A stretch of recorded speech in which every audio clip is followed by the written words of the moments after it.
comments? Do we have any?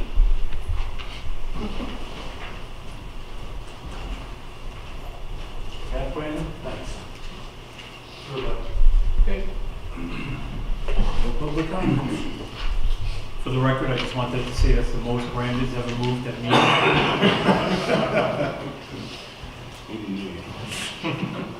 Which is good. Item 3, additions, deletions, and adoption of the agenda. I'll start now. Amanda, anything? No, sir. Bill, anything? Cool. Good. Paul? No? Mike? Okay, the only thing I'm going to ask to add is if the council is okay with it, and we can add it in 1 or 2 places, is the Addington Crossing final plat. All the sign-offs have been received. The only thing we are missing is the correct bond. Yes, and Cheryl and George can speak to that if they need to. I think we're trying to figure that out. But this is the final plat. This is not the preliminary plat, or I wouldn't even ask for that because I think we need to go, perhaps discuss that more. But the dollar value of the bond is approved. It's just a form, which is important because Who it's from. right. Whether it's out of state or in state. Right. And I don't think you wanted it on the consent agenda. Yeah, were you asking about adding it to the, were you talking about adding it to the consent agenda? Well, and that was going to be my ask of the council, whether or not we could put it on the consent agenda, or if you want to talk about it, we can put it down and make it number 14 and then kick all the rest of them down. So the amount that's in here that I saw is the right amount, just Correct. where it's coming The from. issuer was out of state, I believe, is the question, and we don't like that. I'm okay to leave it there because they're gonna handle it, so. So then can I make it item 4H? I would put it to a separate line item. This is the approval, right? Yep. Yeah, I would put it Okay. to a separate line item. Then we'll make it item 14, and we'll kick the other ones down. Okay. I don't want to disrupt from these other gentlemen that are waiting, and ladies.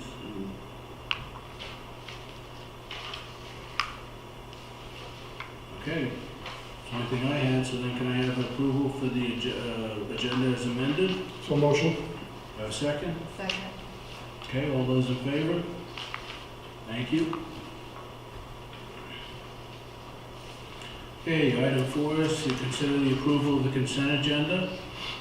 And so, do I have a motion to approve the consent agenda? So motion? Okay, thank you, Mike. Do I have a second? Paul, thank you. All those in favor? Is that a yes, Mike? I didn't see. Yes. Sorry. Okay, item 5, we are up to the Law Enforcement Services Planning Presentation by our Union County Sheriff's Office. I'd like to recognize Todd Elmore, also Sheriff Eddie Caffey is here, Brandon, everybody knows, and I'm forgetting names. Well, one there is Cody Luke. Captain Luke. Yep, Captain Luke, thank you.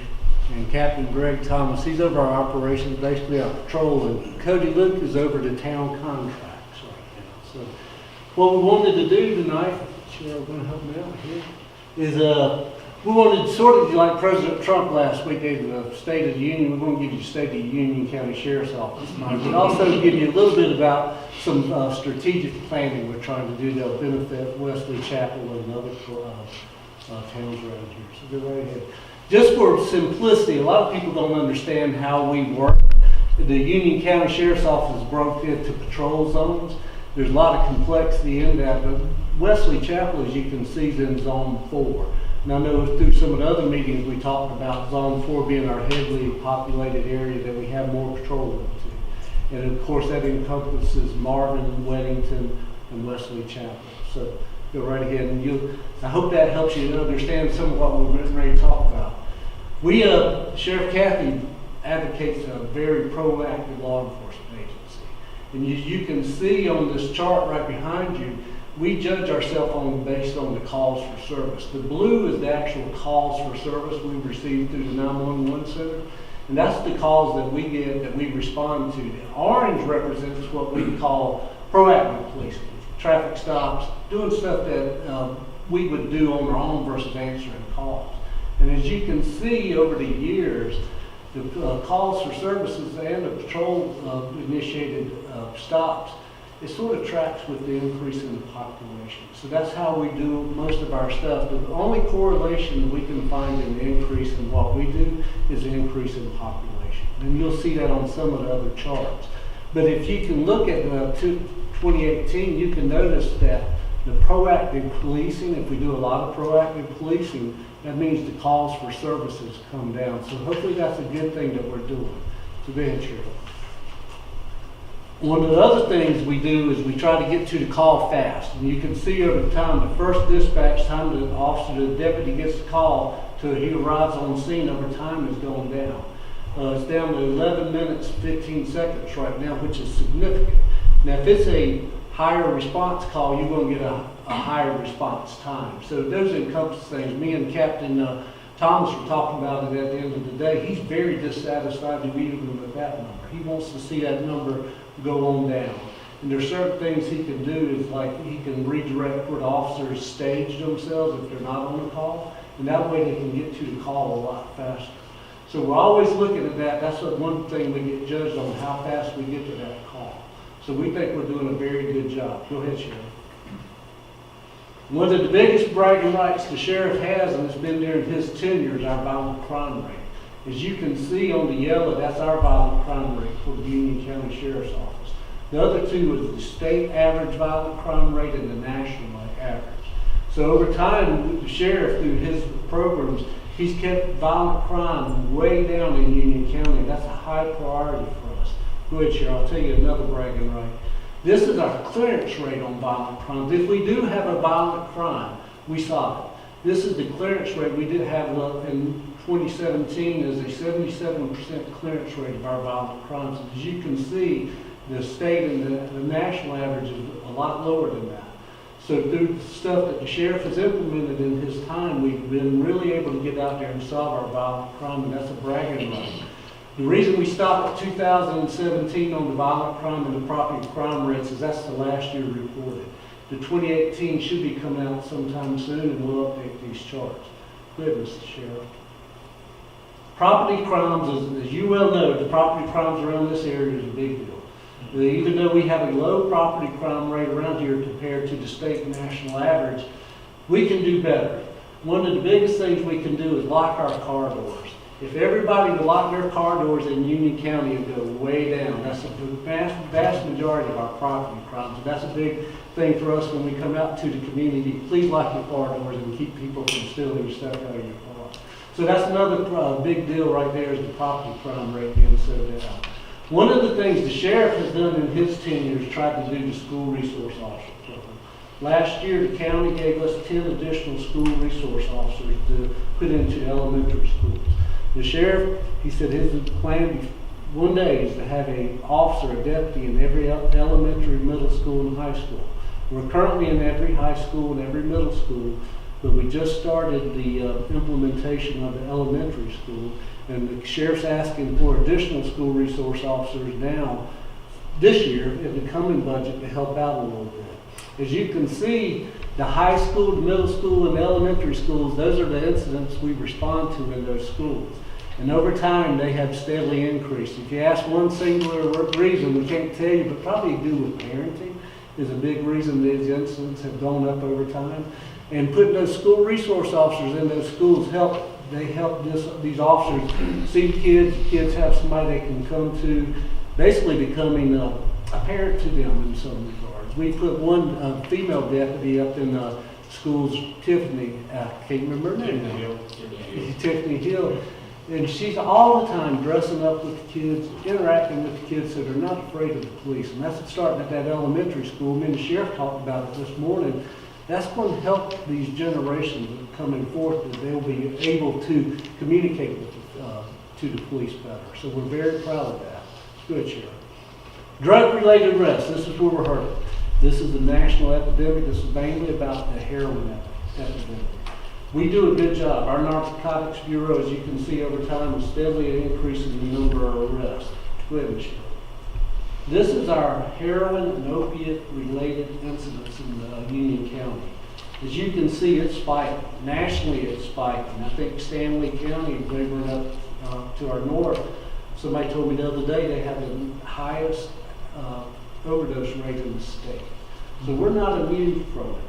To be honest with you, we met with all the federal agencies a couple of weeks ago, and we told them what's happening here, us working jointly with y'all, the federal agenda is not working nationally. So we're trying to do some other stuff. We're bringing some of our deputies we have assigned to federal task forces back here, and we're attacking it. We're doing it through interdiction. Our Narcotics Bureau, headed by Captain Luke, has made numerous arrests. And we know if our narcotics guys are getting out there, and girls, we got a K-9, female K-9 officer, if they're out there working, we can actually force a forced rehab. If we can stop the flow of drugs, and mainly it comes from Charlotte, the heroin does. If we can do that, and selfishly in Union County, we can stop helping these overdoses. As you can see, one of the things the sheriff implemented in 2017 was the Narcan. Put the Narcan, the ones that saved overdose from dying, he put them on the deputies. So our deputies are saving lives in themselves. So you can see actually the deaths were starting to spike. The EMS started administering Narcan. The firemen, I think some fire departments have it, and the deputies have it. And we've had several saves from the deputies having the Narcan. So even though the overdoses are rising, the deaths are lowering, and that's a good thing for everybody. Go ahead. One of the other things the sheriff initiated many years ago is that we're one of the only, if not the only sheriff's office in the whole state that works traffic accidents. And the reason is you can go out here on 84 any one day, and if we have a wreck, what happens? It just backs up. The sheriff was an old former trooper. He told us the other day that the manpower for the highway patrol in Union County has remained the same since 1974. Is that correct, Sheriff? So if you have a wreck out here on 84, and there's a trooper down off 601 South, you have to wait for that trooper to get up here. That's an hour. He has to work his way through traffic also. And when that happened, I've seen it back up all the way to Weddington before on 84. So the sheriff started training deputies to work wreck. So we don't have to wait on the trooper. We work the wreck, we clear the wreck, and we get traffic moving. So you can see we're working a higher percentage of the accidents in Union County. And there is a plan to start even training more deputies to work wreck so we can start moving the traffic on the road. So that's a good thing for the sheriff's office and the public on the road. Some of the things y'all might not see is that the sheriff bought 165 acres of land through the county many years ago. He had a vision of having our own training center. And this year we broke ground, you can go ahead, Ms. Sheriff, on our firing range. And we completed it in the summer of this year. And what we were doing beforehand is that we were having to go to Cabarrus County to use their firing range. And that took the deputies time to go up there, do the training, and come back. And we were only shooting one time a year per deputy, the state minimum. Right now, because of this $8 million firing range that was completed, every deputy is shooting 6 times a year now. And that's up in the proficiency, and it's allowed us to also get more long guns out on the road, which is a big deal for our deputies to have the rifle program that the sheriff implemented. So most of the deputies now have a long gun and a shotgun or one or the other in their car right now. So that helps with us. There's larger plans, go ahead, to build even more onto our phased-in approach to building a training center. The second phase, go ahead, Sheriff, is to build a training arm that we can do training, get out of the rain, it's outdoor training, go ahead. And the second phase, which will also include a shoot house, a live shoot house. There's only a few in the state. We're blessed that the county's going to fund this, hopefully, and we'll start construction sometime this fall. And that allows the officers to go in there and actually live shoot into a shoot house. And then if you can see above there, there's a little training walkway that our firearms instructors can go up above it and look down and tell them what they're doing right and tell them what they're doing wrong. So hopefully we're producing you a better quality deputy with these things that are added on. Go right ahead. One of the other things that hopefully everybody in here voted for this year was the public safety bond on the November election, and it approved us to build a badly needed new administration building for the sheriff's office. We're allocated $27 million to build a building. That building right there in the jail behind it was built in 1994, so about 25 years ago. there was a building built. When they moved in, it was over capacity that day. When the sheriff took over in 2002, there was 165 employees. We're up to 324 now, so we're busting at the seams right now. So we're blessed that hopefully we start next week. I think the county commissioner goes before them to approve us to get an architect to start designing the building. So that's a big day for the Union County Sheriff's Office, and we appreciate anybody that did vote for the public safety bonds. That's a big deal. The other, I think there's $13 million out of it goes to build a 911 center, which is also badly needed. But that's through the county, but they support us, and we're happy for them also. Go ahead now. One of the other things the sheriff has invested into is that he invested into the technology that these deputies that get out here and do patrol do not have to go to the office to start their job. They jump in their car, and the technology in that car, the computer, the radios, the weaponry, what they carry in that car gets them to the job right when they check on, and they don't have to go to an office. We've also went up to an SUV 4x4 platform, which is badly needed, and that's the trend of law enforcement. It's Ford, Dodge, and Chevrolet always compete for this big police monopoly of cars that come out every year. And we've selected the Ford last year, Ford Explorer. Make a long story short, Ford Explorers, they stopped producing this year, so we're going to a Chevrolet Tahoe for next year. Who knows what comes out next year, but if you see the trend, even CMPD, a lot of people are going to the SUV. One reason is the amount of equipment these deputies haul right now. They have shields, bulletproof shields. If there's active shooter at the school, they don't have to wait. They go right on in, take care of business. They have the Narcan, they have the Sharps container in there, they have an AED in case you're having a heart attack. They can get there and have mini saves with the AED. So the more equipment we put in these cars, the more bigger the cars have to be. So they're basically a first responder, all can do most everything. Even they can do stuff that's waiting on the firemen and the EMS to get there. So we're very proud of the way we do it. One reason I bring this up, last year there's a little price increase or a big price increase for the town. Some of that came from adding these things the sheriff wants and things we need as a community. You're getting the same thing that a county responsible deputy as a town deputy gets. When the sheriff makes a decision to move, he doesn't differentiate what the town's getting and what the county gets. He gives it all to everybody. So if a deputy on the town, Brandon, goes out to the county, he's going to have the same equipment, same training as everybody else. So that's one thing we're going to keep and maintain moving forward. So go right ahead. One of the other things the sheriff implemented last year is we had information from the county, the citizens, that they didn't know where the crime was in their community. So we went out and reached out, and we looked at some other websites that they have community mapping where you can go. It's on our website, it's on the public side. If you want to know what crime is happening in any part of the county, you can go up there, and it's very user friendly. If you wanted to go Wesley Chapel to the subdivision right across here and see what the crime was for a certain time period, you go in there and plug in those parameters and you get to see it. The only thing we don't put on that website is where there's a true victim, like a sexual offense or a juvenile offense, but every other crime is on there. So I know one of the town councilmen in Weddington, he's big into watching the crime rate, and he was very happy we implemented this because he would have to look at various sources to get it. Now you go to that one, it's updated every morning at 7 a.m. You don't get live, but it's updated every morning. So, you know, what happens today after 7 in the morning, you can go in and look at it and see what that crime was. To do that, that's transparency. That's what we're all about. Make sure everybody sees what we're doing. So keep on going. One more. One of the things, and this is the business part we're going to start talking about, is one of the correlations we found about our budget, which is about $33 million overall this year, is that it tracks with the population of the county. As the population increases, so does our budget. Our budget increases from about 3 to 5% every year. According, you know, with a lot of factors go into that. Go ahead.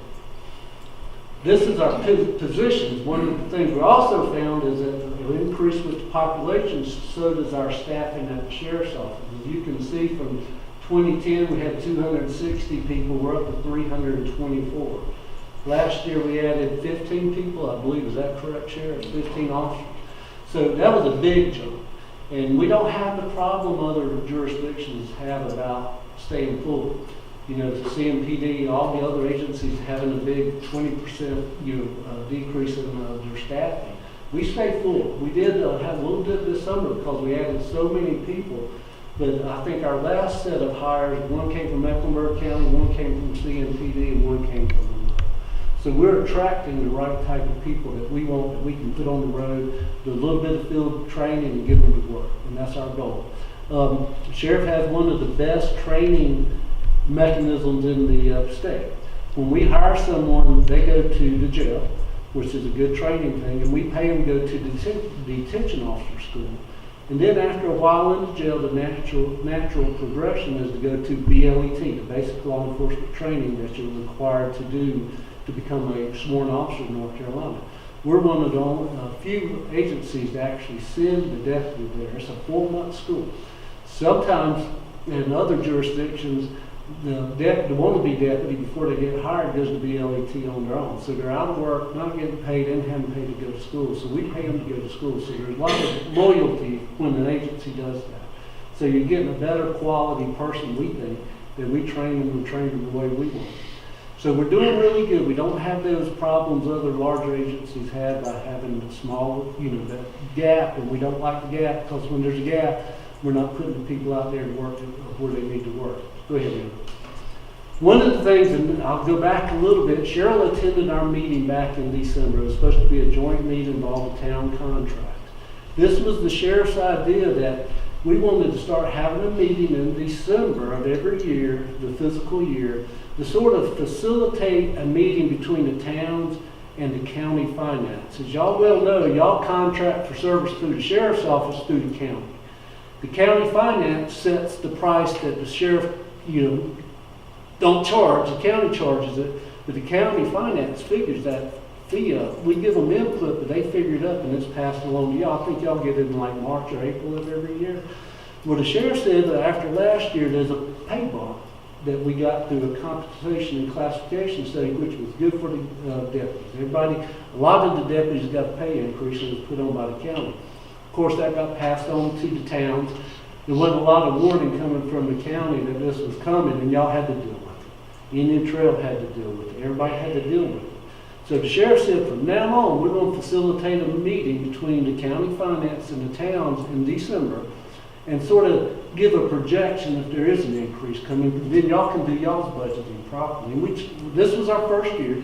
We hosted it at Indian Trail. Cheryl came, which is, we always appreciate her coming, and the Lake Park town administrator came. Indian Trail was there. Marvin and Wellington did not attend. We worked it out with them. But hopefully from now on, y'all be able to attend this meeting because it's a good time to just, put your sleeves up and say, hey, what's the cost coming? Are there any big increases we should be budgeting for in the cost of the deputy? So the sheriff put that together. And also we talked about moving forward with an initiative to sort of bring some more supervision to the town contracts. Go ahead, Cheryl. The way that we're set up right now is Captain Luke is over investigations. Somehow he supervises the town contracts, which gets out of our concept of keeping it under operations, which it should fall under Captain Thomas over there. So if we're successful, we're going to ask for an additional lieutenant this year. It's going to be over what we call our G squad. We have 4 regular patrol ships, Adam Baker, Charlie Davis. We're going to ask for a lieutenant to run a specialty squad, and it's going to be under operations. And if you can see right there, go ahead, Cheryl, the next one probably explains this better. This is going to be the responsibilities for the G Squad lieutenant. He's going to be over all the town contracts, and he or she will answer directly to Captain Thomas under operations. In our logical structure, that's where it should fall. So he'll have 3 deputies in Weddington, the 1 Brandon, the 1 in Marvin, the 2 in Lake Park, and he'll also assume some of our administrative supervision over our special response team, our safe unit, which is our DWI squad, our current warrant squad. Hopefully we put in for a grant for a true traffic unit that will work traffic in the county. That's up to the state if they fund it. And he'll also be over special events. Y'all call special events stuff at the park. We call special events something like the RNC coming up. You can plan for that. The floods that we went through, stuff like that. So that G Squad lieutenant's going to be critical. Our initial proposal to the towns in December, we were going to try to cost share some of that cost back to each town. Well, the sheriff told me to try it, and he said it'll fail, and then of course it failed. We couldn't even get them all to the same table, so he proved me wrong. I said, let me try it. And he said, well, you can try it, but you're going to fail. So I failed, but here we are back. What we worked out with the county, our proposal, our personnel proposal for next year's budget is the county's going to fully fund that. So hopefully if we're successful, the county will fully fund the G Squad lieutenant. Go ahead, Cheryl. The lieutenant will sit over here at the Wesley Chapel Volunteer Fire Department, which is our office. It's not Wesley Chapel's, it's not Weddington. Sort of give them a little bit to get into our office, and he or she will sit there every day. Go ahead, Cheryl. One thing that we have gone around to every municipality is sort of telling you what you get for your money. And we compared it to the police departments that are in our county. Monroe, Stallings, Waxhaw, Wingate, and Marshall have full-time police agencies. The sheriff actually runs Indian Trail, which is the largest municipality in the state of North Carolina without a full-time police department. As you can see, Indian Trail is the largest municipality in Union County. And for their police services, they pay the sheriff $2.4 million to get police service for 38,000 people. Monroe Police Department pays $11 million and they police 34,000 people. So the people of Indian Trail is getting a good tax rate for their police service based on the contract system working out with the sheriff. As we go down, you can see the other municipalities, how many deputies they have, the cost per deputy. I think the cost per deputy currently is $97,230. The sheriff is a big advocate on moving forward, making a strategic plan. If you go back one more time, just go back 1 second. We do believe Weddington's properly staffed with 3. We believe Marvin needs to add 1 or 2 with the new public centers, food shopping centers are going to have at Newtown and 16. They agree with us, but they think they need to add, at least the town administrator agrees with us, they need to start adding additional deputies. Lake Park, we think about properly staffed. We do believe Wesley Chapel is understaffed. And that's why we're here tonight to tell you that strategically planning, our suggestion to you is to make a plan to start staffing Wesley Chapel. As you can see comparatively, we're down, and I'm a resident of Wesley Chapel, we're down here in Wesley Chapel with the number of deputies the sheriff thinks we need to move forward. I've talked to Brad, and he said y'all have worked up, we are working toward a plan, maybe to add some deputies. We're here to work with it. We do believe Wesley Chapel is going to grow exponentially when the 4-lane road comes this way. 4-lane roads gives easy entrance and exits for bad guys. Is that proven on the 74 corridor? That's proven on 16. You know, Wesley Chapel is vulnerable, and we call it a soft target.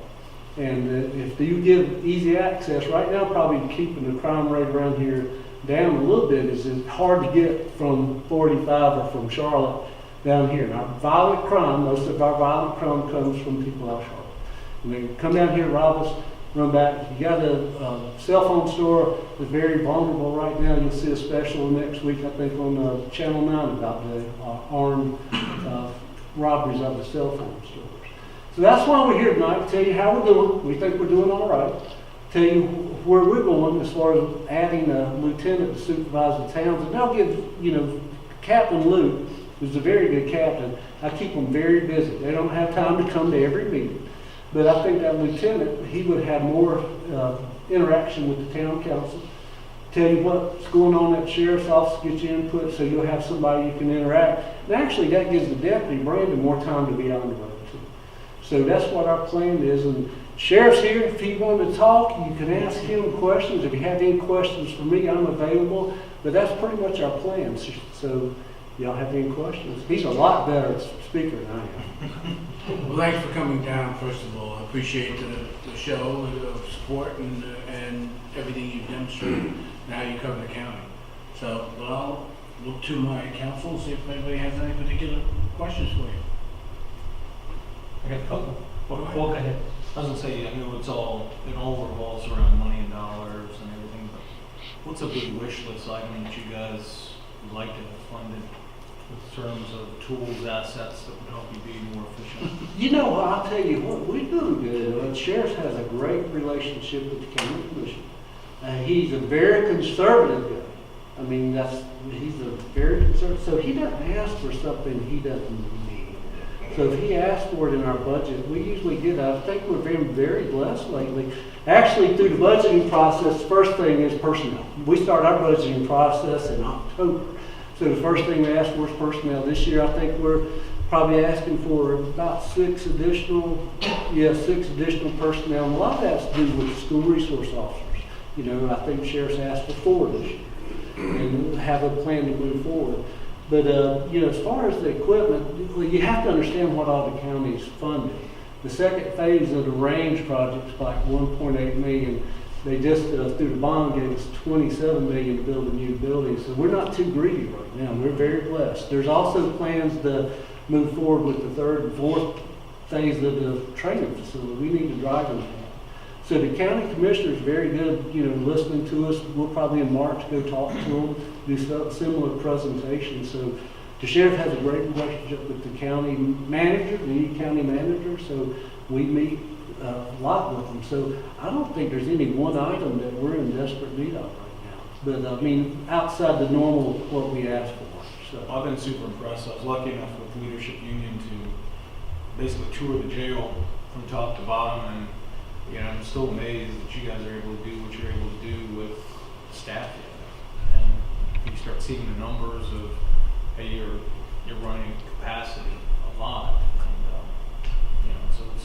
well, I saw the numbers for the jail and the surrounding counties today. We're blessed.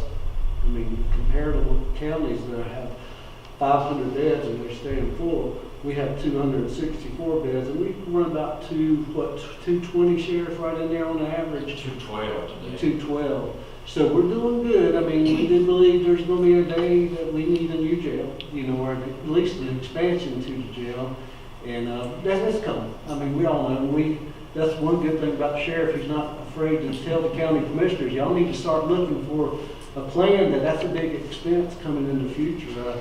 The current jail is 24 years old. It's in bad need of some renovations. It's never been fully renovated. So we're working with the county commissioners right now to work on a plan to either renovate the current jail, add an expansion, or a combination of both. But it's a lot of money to do jail. So we're very blessed that they're willing to sit there and talk to us about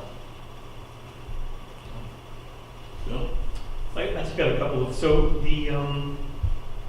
the building, the administrative building, are you just renovating, or are you knocking the whole thing down, temporarily going somewhere and rebuilding it? Well, Or here's you the just gonna complex let you do question. that? There's a back wall in the current sheriff's office that has fallen about that far. So the engineers out there today, the initial plan was that we would renovate the administration, I'm not talking the jail, the Right. administration building, and add, I think the total was going, we're in 19,000 square feet right now in the current building. The plan was to have a total of 68,000 square feet. And that would encompass renovating the old building. We might find out that the old building is not capable of being renovated, just according to what's happening in that wall on the back side. But the master plan is to build a bigger building probably out front. That's what the sheriff wants, with some connectivity to That's where my thought Yeah. was going. Would it be better just build a new building right up front? the, and it might be, if it's cost too much to fix that current building, that might be what we're doing, you know. That's up to the engineers, and it's a big concern for everybody in the county right now. So Now, the AED, is that something that all the sheriffs have in the car? now? everybody has one, all the Everybody's patrol. got it. That's Yeah. awesome. Yeah, that's really good. And then I just have to ask this question. Illegal immigration is a big topic right now. So what do you guys do when you come across somebody? I mean, Well, I see you come through, I'll tell you, I'm retired from ICE, so I'm a little partial. I'm gonna take that. Go ahead. The stuff you hear on the news is not exactly correct. You see where the 4 or 5 of the big municipality counties have done away with the 287G program. Mhm. And it leads you to believe that there's nothing else out there. Well, that's not true. We operate under a Safer Communities program that we do. The difference is this. In Mecklenburg County, they had sworn ICE officers that worked for the sheriff's office. In other words, they took a deputy and put him through the training and swore him in. So that deputy, when he went in, anybody went into jail, that deputy did everything, and he could actually put a retainer on that person. Now, we tried to get the 287G program, but they wouldn't let us have it at that time. So we operate under a Safer Communities program, which is basically the same thing. We fingerprint and interview everybody that comes into jail, and that's everybody. That information is then sent to ICE, the FBI, and all the federal agencies, and they indicate to us that they might be interested. We make a call. They tell us whether to hold that person or put a retainer on from that point. So the other sheriffs that are operating basically under the same program. It was just a more convenient, cheaper, better program, and Mecklenburg County is gone. And but we still do the same thing, and we call ICE, and they come get it. Okay. And the last question I have is just spitballing out there, but is it possible if it was an option to look at a part-time deputy? Like if we could make the move into another full-time chunk of money like that, is it something where there's certain hours during a day where it might be an option to say we're going to have a part-time deputy here? You want me to give you a political answer, or you want me to just tell you? Come on. The answer is, we do have some positions, like 20 hours a week for part-time deputies, that we could probably do that, but you'll probably end up paying close to as much for that as you do for full-time. But you got to realize that part-time deputy, we still got to have the car, equipment, uniforms, all the things that go with him. And if he's just working part-time, 20 hours a week, you're still losing all the time. So it's probably not a good program, but yes, we could probably do one. Well, I have, thank you, sir. You know, a part-time deputy, partially work. You talked a lot about like your drug enforcement and like opiates and narcotics and stuff. With the current climate today, are you enforcing any pot or weed infractions? Oh, we enforce, or yes. Is that not a major concern? We enforce the pot, the weed, because I don't care what the national news says, it leads to other drugs. It's not good, it's in our schools, we know that. But we have a drug dog that works in the schools, goes school to school. School has approved us to do that several years ago. Heroin, opioids, fentanyl, you see what's out there now, it's deadly. We have gone to every high school in the county. We've put on programs for the parents, the teachers. We went to Wingate College, put on programs for Wingate College teachers. But yes, we are enforcing it. The participation by the parents, the teachers, in all the high schools was very low. I think Cuthbertson probably had, 100, 150 people there. Weddington, I think Weddington probably had the biggest crowd, maybe. Marvin Ridge, 200, 250 people. But let me say, just simply multiply the parents, the kids, 1,200 students, 1,300 students, and you've got 200 people that come to see what's killing their children. It's a sad time. But yes, we are enforcing marijuana. Anything else? Anybody else? Thank you. Appreciate your time. and Thank you, and I appreciate it. Thank you, sir. Have a good night. Thank you. Okay. We're going to move on. Planning board report, John? Come on up. Getting too comfortable. Well, good evening, Council. Mayor. Tonight we're talking about our last planning board meeting, which is the first of the year here, and so don't have my agenda for next week. So I'll talk about what's on our planning board this month. Pretty much, for the most part, 2 items. The first, one thing to mention was, we still always, just remind you guys, have an opening on our agenda every month for a council member. So we didn't have anyone attend this last meeting to fill our agenda item. So you guys are always welcome if you would. Just either feel free to show up and one of you can talk, or ask Cheryl to put you on the agenda. So we do have a spot on our agenda every month for you guys. So the 2 items we talked about, this first one, the rezoning request for up here at the corner of NC 84 and Potter Road. So we did have an engineer in-house from the applicant, heard their application, had some really good discussion, probably discussed for about 25, 30 minutes or so on this. Long story short was at the end of it, the planning board unanimously disapproved this application. What we do though, however, is to ask and request him to come back with conditional zoning for this. And again, this was after a lot of discussion. I mean, there's a lot of components to this, but essentially what we said was, this being across the street from the school, this being down the road from other type of establishments. The fact that it's about I think 13 to 14 times the size of what we have on our land use plan now, as designated OI right now. All those things combined, the fact that there's 3 residents living on there, right, on that property. All those things combined, what we request is for them to come back with a conditional zoning. What this allows us to do is to work with the applicant to find something that'll work for them, something that'll work for the village. We noted that we did put on our land use plan that we want OI at that intersection. That is something we want. Do we want it now? Is this the right time? We have widening of 84 coming in. We have other traffic patterns with circles coming in.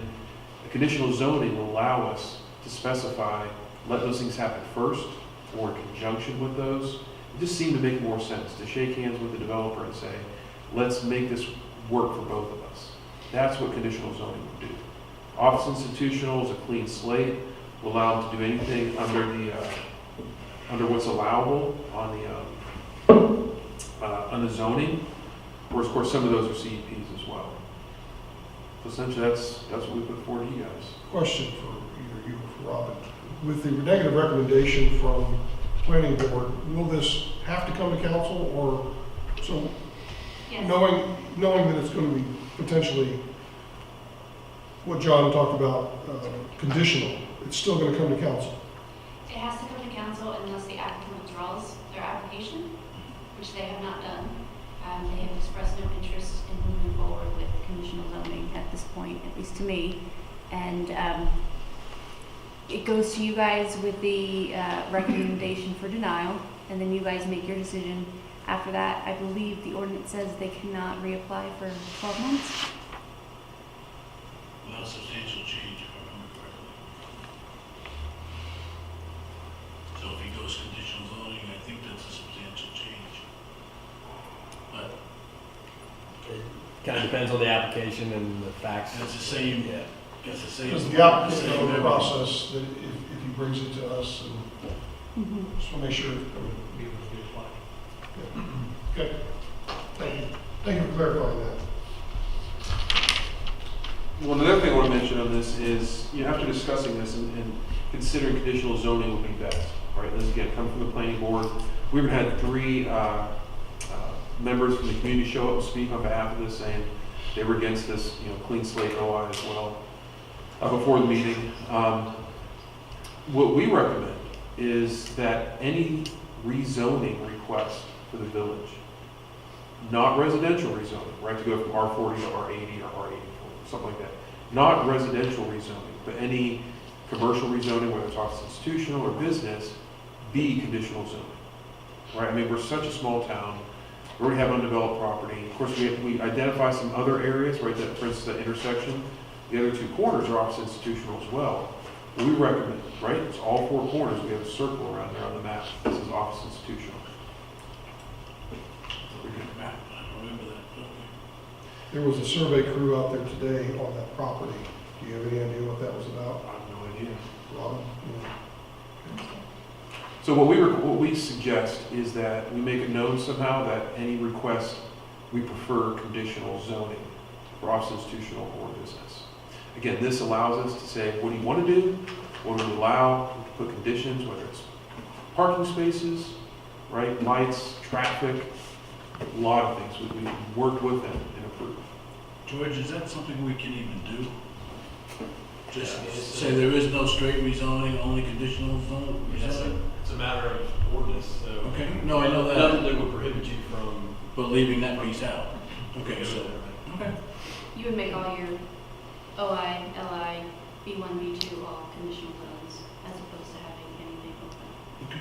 And other municipalities in the area do that. Never heard it, but it's a logical question to me because I know, we got so much trouble with uses at one point that if you don't specify, you automatically leave yourself open. So, and in this case, I'm saying if we don't specify that it either is or isn't or whatever, I just want to make sure we're caught in that catch-22. I remember, a few years back, right at the gas station, India's gas station. If that would have been rezoned as conditional zoning, and we could pull out, right? So you're going to put a gas station, so it's going to be, let's all shake hands. Wouldn't have been a lot of problems to drag that on potentially. So that's where we stand on this. Like I said, we would like to work with someone, especially a developer, if that makes sense. If he keeps the property, if he sells the property. Another actually specific point that we addressed was the fact that there are 3 residents living there. Right, and I brought up the fact that if this does get rezoned, those 3 residents can't function legally as a residential zone, right? They can't do anything agriculture, because that's not allowed in Ohio. They can't do farming. You can't put in a swimming pool. They can't do those things. What they reassured me was that they have contracts that are conditional on getting rezoned, that they would then buy those 3 properties. Of course, if something else said, we have no documentation to prove that. It's just something that was told to us. But I am concerned about 3 residents who could or could not have their rezoned properties. One question for you, from a planning board perspective, have you seen the plans for what the roundabouts will look like at 84 and new one they're gonna put in? The new roundabout? Yes. 84 Potter was originally 4 right-hand turn lanes, although there's been some discussion that there's always a discussion whether the right solution was 4 right-hand turn lanes or a super roundabout. The problem is that a roundabout costs twice as much as right-hand turn lanes. So, and depending on NCDOT and what pools of money they can, necessarily find will depend somewhat on what we get. One of their goal is, whether it's realistically achievable or not, is a zero death thing. And it's, you don't have to be around it too long to see. And just recently, I think the other night, there was another collision right there. But I know we kicked in, $275,000 for that old project. I'd like to see kind of what it looks like, because you're talking about 3 residents. That's the other one. Yeah, it's Potter and Wesley Chapel Stout. Yeah, but not Potter 84. Right. Okay. Just to see how that's gonna look, impacting even Mr. Eford on that inside. Right. Well, that's a good question. How do we see? If we paid for it, how do we see? What, do we have to prove it? Does it come through planning board at all? Do we know? No, it's a DOT project. No. Okay. Is that something we can ask? I think we've got I a little can bit do that, yeah. of equity ownership in that. Maybe just a presentation or something about what they plan on doing there. Yeah. I think that would make sense. Especially if we're going to develop, potentially we're going to develop office institutional right down the street. Can it tie in? Traffic. Is there, especially if you're going to have, any turn lanes going in that come right off the circle into. Well, I think the delay is trying to do both projects at the same time, to delay the Potter Wesley Chapel Road intersection, that roundabout that we've partially funded. I think the delay is because they'd like to do both for obvious reasons. They're gonna have to gum up traffic for a little bit. And we know how well that worked over here at Bueller. Yeah. Well, you can also see the difference between Marvin. funding it themselves versus this. I mean, they've got 2 roundabouts done and functional, and this one's still in the process. Well, That's all I know. level of the can words, I'm not Yeah, gonna. no. Okay? Okay. All right, so the other agenda item we had was Addington Crossing, right? So we got the final plot. As we were told, right, the final plot is as what was approved by council the last time it went through. With the only change was that we asked, the planning board had asked for 150-foot turn-in lane. We were told that, I think maybe you guys might have approved a 50-foot turn-in lane. Either way, that's what's coming to you now. The DOT wanted only 50, and then CDOT agreed to. Yeah, it's CDOT 50. Well, they were 50, down 50 with a taper. Right, I think the language was that's what they wanted, not what they had to put in, what they have to put in. So is that correct? It's approved at a 50-foot turn lane with a 50-foot taper. Right. That's what DOT compromised on. They didn't want to put anything in there. They compromised with that because you guys had asked for 150. So that being said, the other things we discussed was, the thread trail goes through there. So, on the plans, it says the land will be dedicated as needed, I believe, for future development. Right, so it's not specified where, which kind of makes sense because you have to get down there and in the woods and find out the best route for the trail, but that it can be put through. So that's something to consider, that it's not designated specifically, but it is in there somewhere. And so we approved that 5-0 because it was seemed to be more of a formality to move that forward. Well, on a personal note, I looked through the plans that we received, late Thursday, early Friday. I found a lot of things that disturbed me on the Addington Crossing that I don't know how we let slip through the first time with property lines. In one of the lots specifically, there's 1/3 of the lot is undeveloped. So once the house gets built, I'm not sure the person's going to be able to build a deck or a pool or anything behind their house because it's either tree save area or protected creek area, or there's just a lot of things that I don't know how we let slip through. There's one area where the area for the retention pond actually comes into somebody's lot line on their property, and these are details that I just don't know how we missed the first time when we did the initial plan. Because our ordinances allow it. Very simple. We've seen where that has come back to haunt us in the future, and I want to make sure for the developer specifically that if somebody buys this lot, I don't know what lot number it was that jumped out at me, that 1/3 of their property is basically undeveloped. And I think this is more of a discussion for later on, when we're talking about our council approval. We're trying to get. I understand. Well, John brought it up, that's the only reason I chimed in there. Yep. All right. So we did not get that. I mean, we looked at those things and saw them, but again, we revised.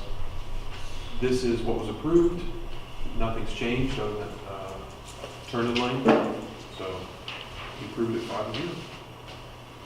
The other two things in old business, just so you know, tree ordinance and sign ordinance, right? We're still moving forward on that with help Rob.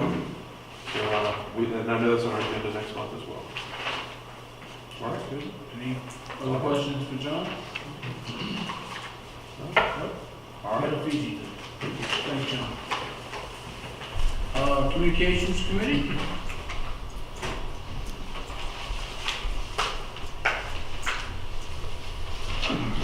Good evening. The Village's Facebook page now has 266 people who follow it, which is 25 more than last month's report. And I was very excited to see that January 17th post of how Wesley Chapel got its name was viewed by more than 3,000 people. So if they would just follow the page now, that'd be good. The committee would like for you to consider participating in a project. Could you in a project designed to better connect you with your constituents. Starting with the mayor, we would like to feature each of you on our Facebook page. And then once everyone has been featured, then we would put all of those on the village's website. And I've passed out this information sheet for your perusal. And basically how this project would work is once you fill out this information, the committee will put them into paragraph form, just a paragraph or two, and then place, your head and shoulder shot. And I've got the three of your head and shoulder shots. I just need Bill's and Amanda's. We have to see theirs first. I think we want to see what they look like. And then We'll we'll let do, you know. we're scheduled to do you two next month. And then, we would put that on the Facebook page one at a time. You're welcome to skip any of the questions you don't like. They're not really questions, they're just like name, hobbies, whatever. Any of the informational items you don't like, or if there's something out there that you would like to add. This is very, this is voluntary. If you don't want to participate, you can opt out. But we're just trying to allow the council to better connect with the community. And we felt like this might be a good way of letting you guys, them meet the council. If you want to proceed with this, I can email you the questions so that you can just fill them out on your computer. Or if you'd rather just longhand it, you can do that too. Are there any questions or concerns about this project that we're asking you to consider? I don't think so. I Okay. like that. I mean, I always like the idea of people knowing where they can come and go and whatever else. I know our contact information's already out there, but anything that adds a little more community, so to speak, to the. That's- to the Yeah, council. and I've noticed Look at our on, huge audience. We had more deputies before than we had audience members. What does that tell you? well, I think it really is helpful to have your photograph on the website next to your name, because I've noticed other towns do that, and it just gives people an idea of what you look like and who you are, so I think that's always I mean, helpful. hers too, they get run up to you and say, what the heck? Thank you so much. They do that anyway. So, and just as a reminder, the Communications Committee has changed its meeting date to the third Thursday of the month. And our next meeting is scheduled for the 21st of February at Town Hall. You're obviously invited to come. And if you have any questions, I'm here to answer them. If not, that's it. Questions? Questions? Questions for that? One thing, I want to get you involved with the youth council to do just a little piece on that, because they're going to need to recruit some new members for next year, Cool, yeah, I'd be happy to do that. between now and May and the time. We're working on several projects, several things with some of the schools, and we just aren't reporting on them because they're not really ready to talk about. But that'd be a really good thing. So we can talk after the meeting about how to do that. How to get together on that. All right, anything else? Thank you so much. Thank you. George, would there be, I don't think there would be any particular issue on doing that, like a recruiting, if you will, for, whether it's committees, any kind of committee or what have you, on the village website versus because it's still a village Facebook page. Posting some, Come on down, join the youth council or what have you. no, Okay, just making sure. Just a reminder to send it to me too, so that we have the primary, Oh, you're talking about, like if they want to recruit. When you do that. oh, okay, okay. And we can put it in our, we have it on the website, but it's not Anyway, but- highlighted like. No, but this way we have can only help. Maybe not as much recruit, but just making the awareness of it, and, if you're Little both. interested, I think it's a good idea, I just want to make sure. Yeah. Dot the i's, cross the t's. Okay. Next item is the youth council committee report. Anything to report, Paul? Since I don't see it. No, I know I guess they probably reached out to you, Justin reached out to me and I said, yeah, we'll figure something out. and so they can't finish up. Trying to finish the wall? Yeah. The park, the garden there? That, and whatever the kind of projects we can help identify. Okay. That's it. How we doing on the minutes? We're- Still discussing, okay. Some of They them should should be be when done. we see, we're, Yeah, they That should would be do- done, but we'll get. okay. Sorry, I didn't mean to go to the subject. All right. Any particular questions for youth council? Paul can take back, or we okay? All right. Park and Rec, John, come on up. Four things to talk about, two of them are on your agenda later. Yeah, 30 seconds. First is quick update on the construction schedule. They were supposed to start today with the footings, but the weather didn't participate and didn't cooperate. Tomorrow doesn't look like it's going to cooperate either, but they're still looking to get the footings installed by the end of the week, this week. And then on the 18th, materials will be delivered and they'll start actual putting posts up and start building and start the building. Second item is the sound system. It's item 12 on your agenda.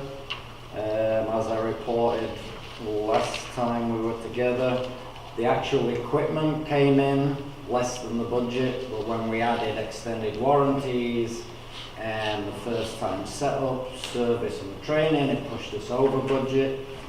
I went back to the apparent low bidder and said, look, can you work us something to get us at or below budget, but give us all the things we want? They've been working on that. They've been negotiating with vendors. They've been looking at different warranty provider than the one they were originally looking at, with the aim of trying to get it at or below budget. He couldn't get me the answer by today, so I don't have anything for you today. I know, I'm really disappointed. And he was out sick for a week with the flu. So the aim is to try and get everything you've asked for, with the extended warranties and all the equipment without compromising quality and the first time setup at or below budget. He is struggling. He told me yesterday he's struggling to meet that target, and he may be a little bit over. I said, just keep working on it, keep working on it, keep working on it. So as soon as I have it, you guys will have it, so you might be able to waive item 12, because I don't have anything for it. The third item on my list, which is item 14 on yours, is the Parks and Recreation Trust Fund. We discussed at length and went back and forth whether we could actually get an application together for the deadline this year. We're finally convinced ourselves we think we can put together a decent application for the next things on the list. You know, the ask from council after the last advance was to finish the phase one. What's missing right now is the playground. We think we can pull together an application for a playground, but you get the maximum points if you apply for 3 amenities. So we looked at 2 additional, that would be low expense. One would be picnic facilities, or the picnic tables, which we plan to ask you guys for money for, but if we can get part of to pay for half of it, that might be beneficial. Maybe some shade awnings over the picnic areas that are out in the sun. And then the third amenity we thought of was some exercise stands on the trail where people could stop and do pull-ups and things like that. It would be low cost. So for the part of application, the things we need to do is show that council supports the application. So we need some motion from council today, or some documentation that council supports the pursuing the part of application. And the second thing we need is a commitment to put the matching funds in the capital improvement plan. Now that wouldn't be this year's, it would be next year's. So we've already got some preliminary quotes for the playground. That would be about $100,000. That's a turnkey project. We're thinking picnic tables and awnings, maybe about 10.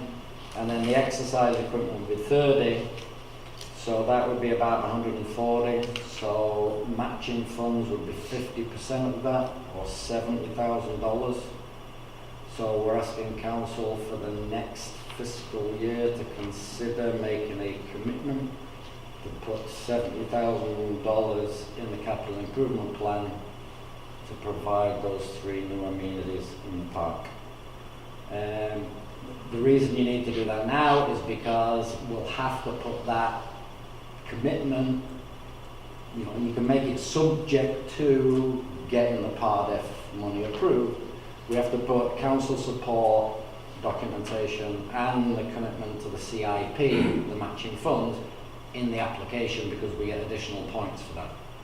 Absent those two things, we're not going to get those points and we have less chance of doing it. So that's the background for agenda item 14. And then the last thing I wanted to bring to your attention, I heard from Workfopper, I think it was Saturday, that they believe they may be struggling with resources to pull off the barbecue event and the Pig in the Park event. So a thought occurred to me, Paul and Bill had expressed interest in a car event, and we were going to run the music festival concurrent with the barbecue event. If the barbecue event isn't going to happen, perhaps we can do a car and music event, rock and rollers. If I can get some assistance from Bill and Paul on pulling together the car piece. Because we're going to just have so much to do around the music thing and the general administration. But the thought was, if the barbecue isn't going to be a draw, can we make the car show a draw and do a car show music event? So I still haven't got the final word back from Friends of Parks and Recreation. It sounded to me like they're just in their personal lives and they've just got so much on and have had an absence of a lot of help in the past. They just don't believe they've got the time to pull it together. I'd still like us to go ahead on May 4th, and if we can substitute the car event. Is that the date we're looking at, May 4th? May 4th, yeah. And I know, Paul, you have some questions about the number of spaces. We can look at, we need to reserve some space for disabled and elderly parking. We'll need to reserve perhaps a spot for a food truck for the event, and then the rest could be all car show. And then we have off-road parking if people are willing to run their car onto the grass, but that depends again on the weather. If it's muddy, We people... could probably put all the Fords in the grass, right? I mean, no, all the Corvettes can go on the grass. So, all the Corvettes, he's picking on me now, see? Yeah, but he doesn't know that's my car too, so I don't have one, but that's the difference. No. So Yeah, if you guys can think about helping, and if I can just rely on you guys, should the barbecue event not go forward, if I can rely on you guys to pull together the arrangements around the car show, that would be awesome. I have, both of you interested in, or one of you, whatever, interested in doing that if it happens? And two, how much time do you think you would need to pull together? Because if we're 3 months out, basically, right? March, April, May, yeah. Well, I could definitely contact the Corvette Club, the Charlotte, Corvette Club, talk to them. Also, the church on Billy Howie does that car show every year. I could even maybe go to the pastor and ask him where he gets those guys. They're all local people too that live around here. Actually, there's a guy also down by the roundabout, right off Waxahachie Trail Road. I could stop in there. He's got an older vet. He's got some old trucks and stuff in there as well. I mean, a lot of these Sounds towns, like not maybe too much lead time, although they may be booked for something else. Right, and that's what I would ask first to D, Right? if that works. So, there's a lot of these events around the Charlotte area, and social media is a really good way to pull them in, so we'd be looking for some help to advertise the fact. okay, well, I guess what we need is definitive word one way or the other, which way, what's the chapter? Friends of Parks wants to I have do. a question, and that is that usually Proper provides a lot of financial support through partnerships or whatever. So Yeah. is this something now that we would have to pay for everything? Because that would, I don't know, we didn't Depends on what we budget. have to pay for. I mean, if you, Like all the deputies and It'd be all the deputies, it'd be porta johns. Yeah. and we pay for three items usually every time, Mhm. 2 or 3. We don't pay for deputies, and that's a big hit. Well, not the deputies, but we paid for the advertising, we paid for the additional Porta Johns, and I'm trying to remember what the third thing was, but advertise But it. then, I'm just asking. I don't know if we the need mic. assurance. That's, I don't think so, because there's no rides, so. Anyway, that's a lot of coordination in a short time, that's what I'm a little concerned about. I mean, I can make 3 calls with guys I know that do the larger events around here, and given the number of cars that you can fit in that space up there, I mean, Probably looking at 50 cars at most, I would imagine. yeah. Okay, I'll find out. I'm just, Right, so exactly, yes will help if. Yeah, absolutely, and I'll just make the calls, just say, tentatively, looks like May 4th, if that works, and we'll know right away now. So, Right, and I'll follow up with the Mustang Club and see if we can get some Oh, of those jeez. guys. okay. John, before you walk away from the podium, I don't know if, I was gonna either do this on the council comments or the Parks and Rec, but, the new gate has been installed and, is functioning. The J&G fencing that was doing the work for us wasn't very forthcoming about communication with us, but I wanted to let you know that the gate is, installed. The old gate has been, removed and set aside by the shipping container, and, did you want to bring that other subject up tonight, or do you want to push it up to next week, the old gate? Oh yeah, if you've got no use for the old gate, I might be able to find use for it in my neighbourhood. If you want to scrap it or donate it or sell it cheaply or something. I spoke to the gentleman at J&G Fencing that, I said, look, you know, we've got this old, it's basically the operating arms that open and close the gate, the control panel, not much more to it, the actual physical gates themselves. He said, it's probably $1,500 if you buy it brand new, in the condition it's in, it's worth maybe $500. And we've just got it stacked up. He said the board on the control board on the controller is worth $300 by itself. If we want to consider, let's put it as an agenda item, I mean, I don't like. No, I don't expect to vote on it tonight, but I just want, the main thing was that the new gate is in place. And functional. where do we end up with the I'm trying to find my brains on it. Dock, fishing pier. They're looking at, Approve the money, we just got scheduling out and NC Wildlife have got resources available to come out and do it. they agreed to do the repair, provided we pick up the cost, and we expected the cost to be around $500. And we did that Council last approved week. up to 600 for materials. Yeah, I just not that been done. No, the weather's not been cooperating. Plus the timing of the, Anything else for John?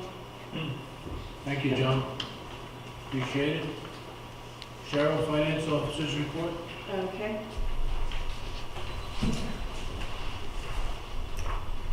The January financials, we received the fee in lieu for Abington Crossing Phase 1.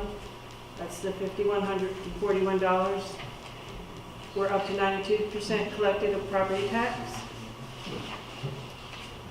We paid for the third quarter for the deputy, so we're at 75% of that expenditure. And that's the highlights. Any specific questions for Cheryl? I didn't see anything. One thing I'll mention as we're talking about numbers and coincidental with John's request is that there's both fund balance assigned for future park improvements and fund balance restricted for park and rec fee and lieu. The total's about almost $150,000. So if they do get a part of request, and we don't have that in front of us today, so we're not even, but I just want to keep everybody's thoughts in mind, we could match it with that. When does the grant have to be May, submitted? wasn't it May? It's April like that, and then the award is made August-ish. You only got another month or two before it has to come to I know. council. Yeah. I don't know if we get it, we get it, but I just wanted to put it where some of that money can come from. It's not necessarily new money unless that's the way the council wants to go. Any particular questions for Cheryl? Okay, thanks, Cheryl. All right, item number 11. Consider the offer on a 2.63 acre parcel and next steps. Cheryl, you want us to go through what you did and where we're at, if you don't mind? Sure. We had the offer that council decided to move forward with last month.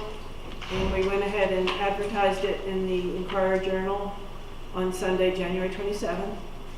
The upset bids were due by 5 p.m. on February 6th, and we did not receive any upset bids. So George is our legal advice. I think they can either move forward or they can say they don't want to do it or whatever. Go ahead and move to a contract and sell to that offer award, or decide you don't want to. It's up to you. So, do we break that, I guess the easiest thing to do is probably break that up in two pieces. So, in my mind anyway, maybe there's more, but, since the offer, the highest offer received, which was the one that was advertised for upset bid, was $440,000 from, Heather Myers. She was out there. But anyway, the proposal is, potentially for, is there an interest in selling it? That's the first question. Yes. I mean, we said yes originally, I think, but I think we wanted to see what the bids were, so is there still an interest in selling it? Then I guess I don't know if I'm looking for a vote of it yet, maybe not.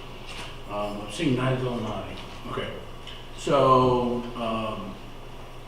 the understanding here, I think, and I guess we'll have to wait till we see the contract, because would it be up to them to put forward a contract to buy, or is that up to us to draft it? Or? Could be either. I would suggest you ask them to submit a contract.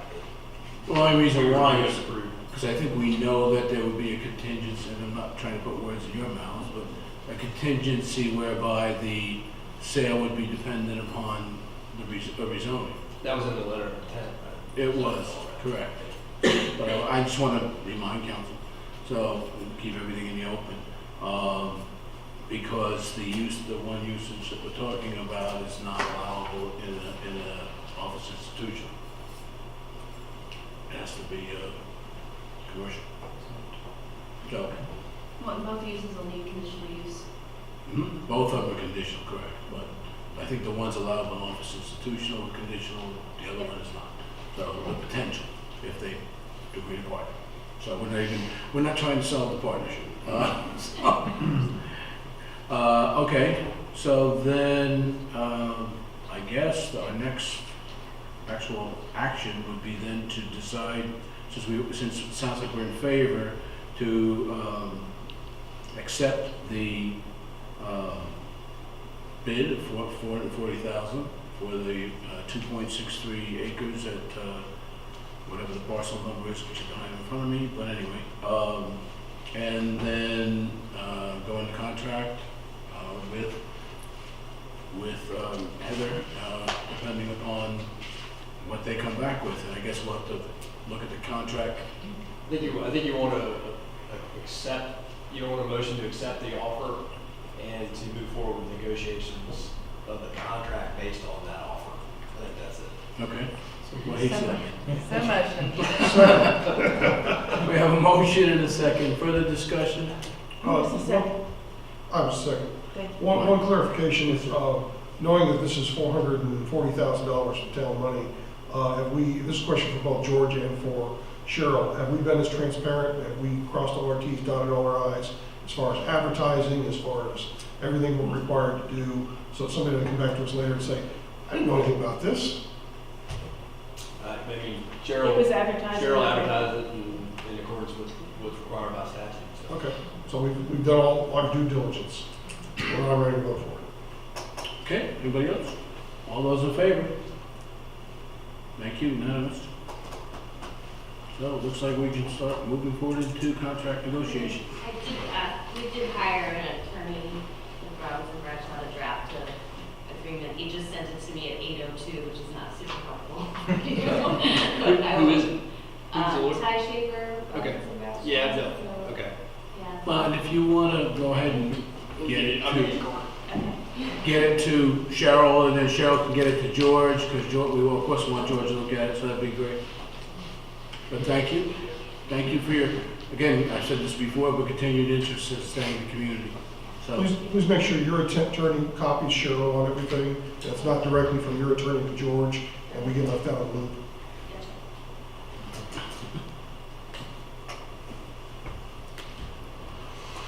Okay, moving on. We don't need anything else, correct, George? Nope, that's it. Item 12, consider, we haven't sold property in ever. So, pardon my taking time on that. Consider quotes on sound and lighting equipment for the park band shell. I think we're still in a holding pattern on that based upon, we don't have our final numbers. Correct? I would motion, I don't know if we need a motion to kick the can on this till next month until we have No, we suitable can just, numbers. yeah, we can just continue on. Take it off maybe at the beginning. John, but that's you're okay with that? Oh, yeah. Well, you Say can't. $39,995 and we'll go with it. Okay, I mean, you know, when he comes up with the final number, even if it's a little over, then we can either anticipate, if we're still interested to get everything we asked for, then we can look at that part, that fee in lieu money or what have you, to fund the difference if we so desire. Okay. It wouldn't be a big amount, it would Right. be a couple $1,000, perhaps, maybe $5 tops, but I don't think it's that high. And what's your timing window? I mean, say you get the green light and no one's, I mean. Today, but he doesn't. No, I mean, saying they get I'm the order. pushing to get it me Thursday, Friday, and as of today, he's saying I'm not there yet. And when's the first event that you're targeting for the park? May 4th. Oh, okay. Okay, we're moving on. Next item is a presentation from the organization justserve.org. And I think this is the three ladies that just came in. And welcome. You guys are lucky you missed all the boring stuff. Good time, Don't worry. Come on, it's what we're elected for. Well, thank you for giving us some time. My name is Cindy Buckner. I've lived here in Wesley Chapel for over 13 years now. Love it here. Both of my boys have done their Eagle projects over at Dogwood Park, and thanks to Mike, and so I've known Mike for quite a while, and I know Bill quite well.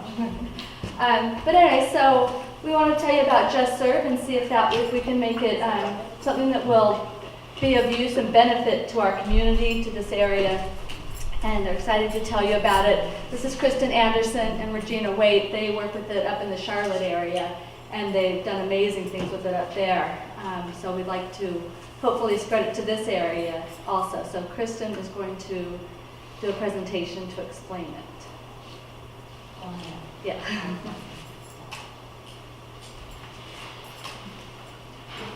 We've seen it work earlier. It went to sleep.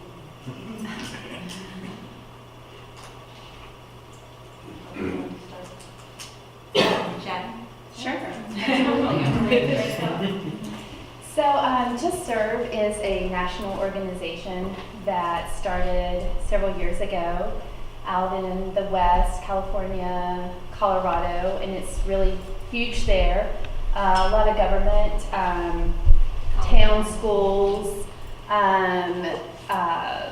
organizations like the Padres adopted it as far as their volunteer spot to be able to help link volunteers to organizations and organizations to volunteers.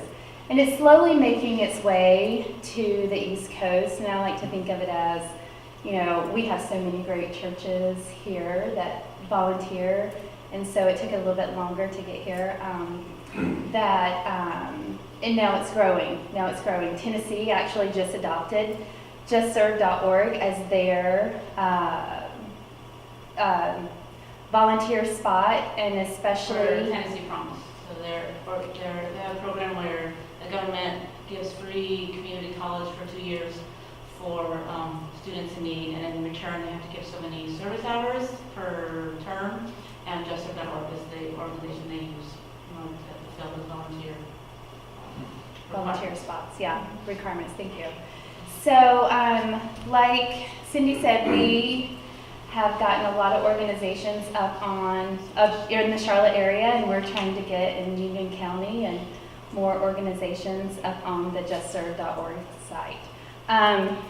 And while we're waiting on this, if you want to pull out your phone, you can go to justserve.org, and you can enter my zip code, 28210, and within 10 miles, there are 61 opportunities that pop up around my house.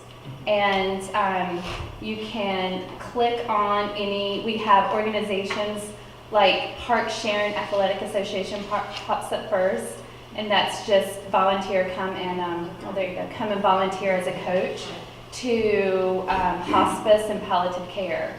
And you can, a volunteer can go on that wants information. Do you want to go ahead and do that?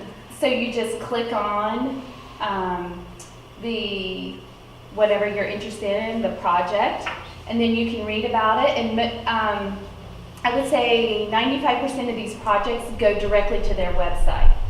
And then that way you can read more. But it's just a way to help, it's just a simplified way to help find volunteer opportunities that organizations can put up there.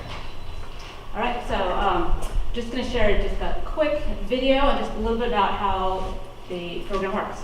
So if you wouldn't mind clicking on that picture, and it should show. You have to turn your chair down a little bit. Oh no. Actually, let's click right on the what's the president? I'm going to take your mouse and click it right on the picture. Yeah. It's like a 1 minute long video. Good, quick time.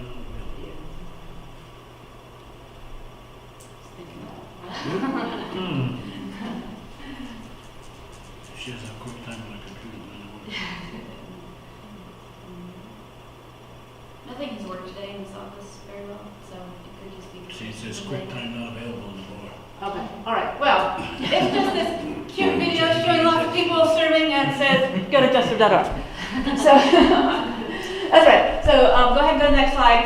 And then just tell you a little bit about what Just Serve is. And it's a free community resource that matches organizations looking for volunteers with those looking to serve. It's a web page, justserve.org, and it's also an app that you can download.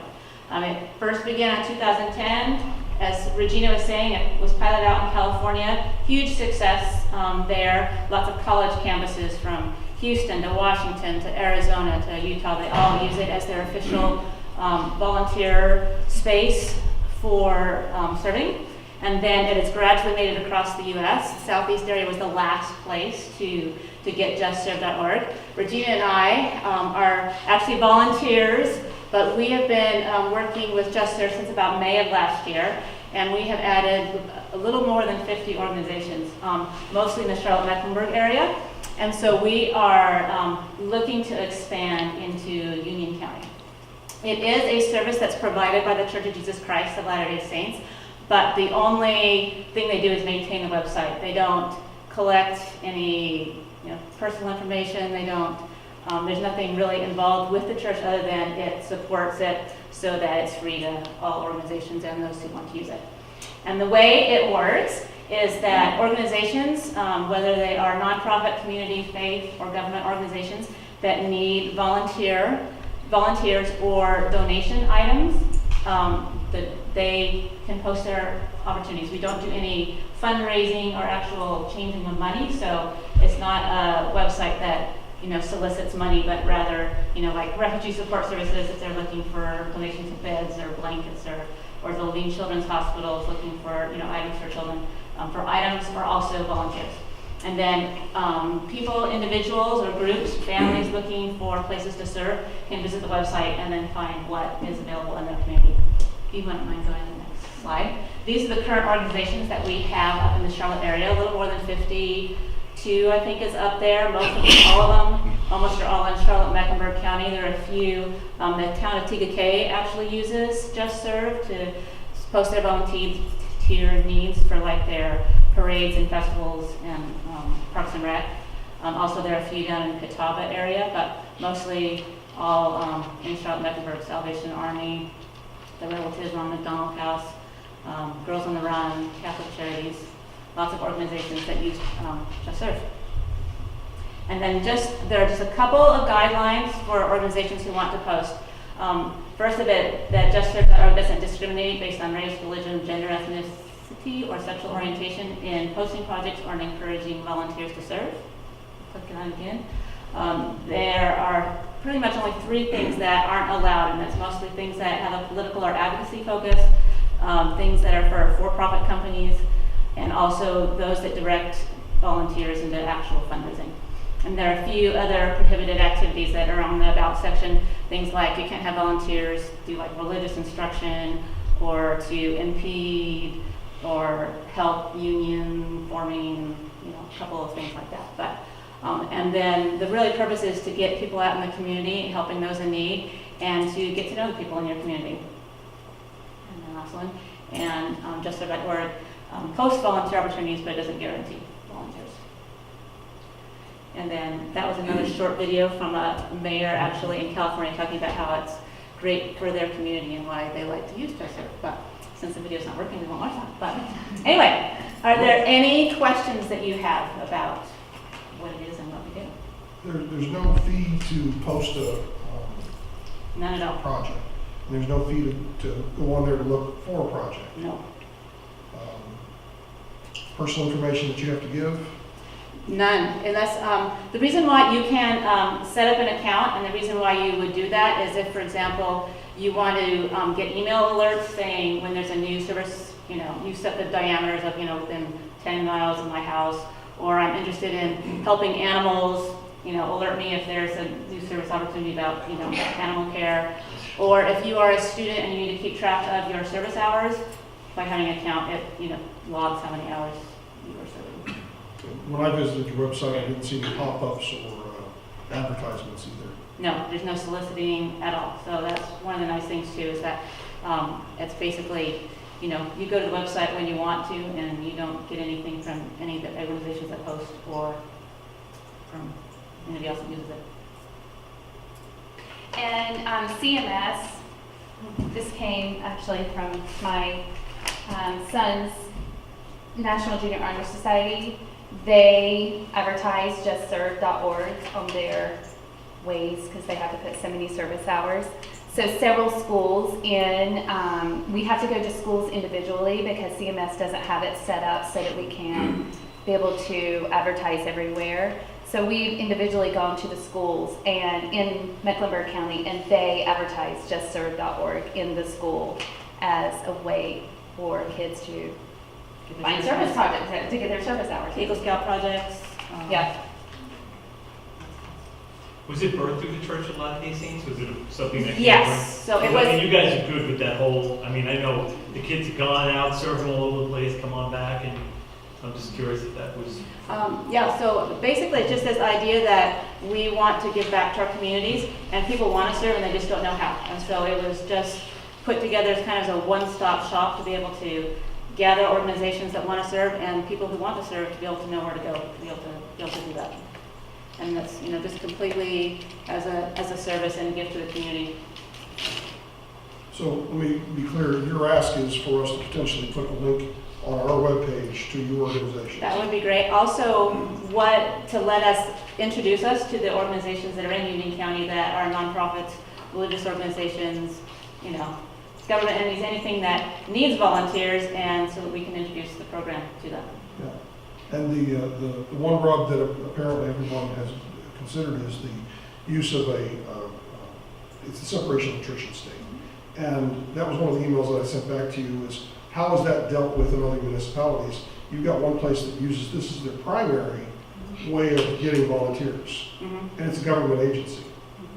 So could you talk a little bit about how you get around that without? So the only thing that the church does is it pays for the website, and that's all it does. But it doesn't keep any statistics. It doesn't keep none of the information about anybody who posts anything, signs account. None of it goes to the church. It's completely kept separate, and it's just a gift that the church wants to give to the community. But it has no. In fact, the guidelines say you can't proselyte. You can't. That's one of the.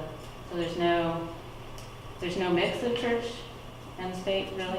It's paid for by a church, but it's given as a gift to the community. Thank you. God forbid you mix both. For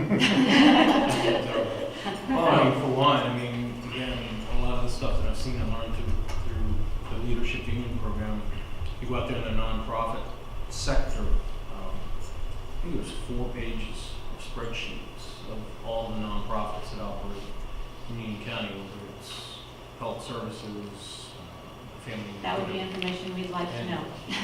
So I mean, yeah, it's just, you think, hey, we all live in a blessed environment around here, and, you know, not saying anything about mission trips or whatever else, they can be sexy to foreign countries, foreign wherever, but within a 5-minute drive around, you're like, you know, I think fix on Christ over in Wexham.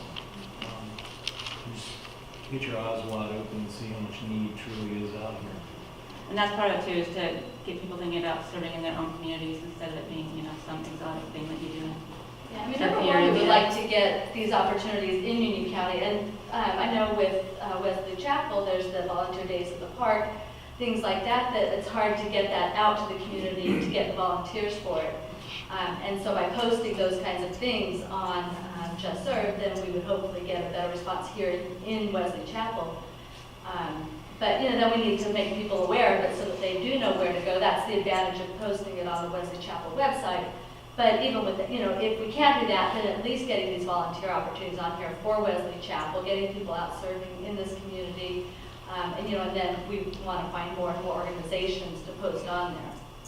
Well, the other concern that was expressed was if we open this up to new organizations, there might be other organizations that want to post a link on our webpage, and you know, I understand that you know could snowball to some effect. But I think if we had a community involvement section of our webpage that we could post these kind of things in, I think that would be a way to allow it but control it. But I'm interested in seeing what everybody else thinks. Council, anybody want to chime in? Okay. Well, you know, again, as Mike already expressed, there's always a fine line, I guess it is. And I think you already know what you do is fantastic, so I'm not knocking that in any way, shape, or form. But I do think we have to be very careful in terms of that separation, because at the bottom, I've gone out to the site, now Mike shared that with me, and there's right in the bottom, it's, you know, it's there, you know, fun to buy or whatever the words were, I don't remember exactly, it was a couple weeks ago, but by the Church of Latter-day Saints. So that begins to open up for us, you know, can of worms is not the right word, but, you know, where we've got to decide how can we differentiate, or would be viewed as discrimination if we didn't allow another group to come on, you know, to post their link. And I don't think, unfortunately, I don't think the guidelines that the state gives us are detailed enough to say where you can draw that line.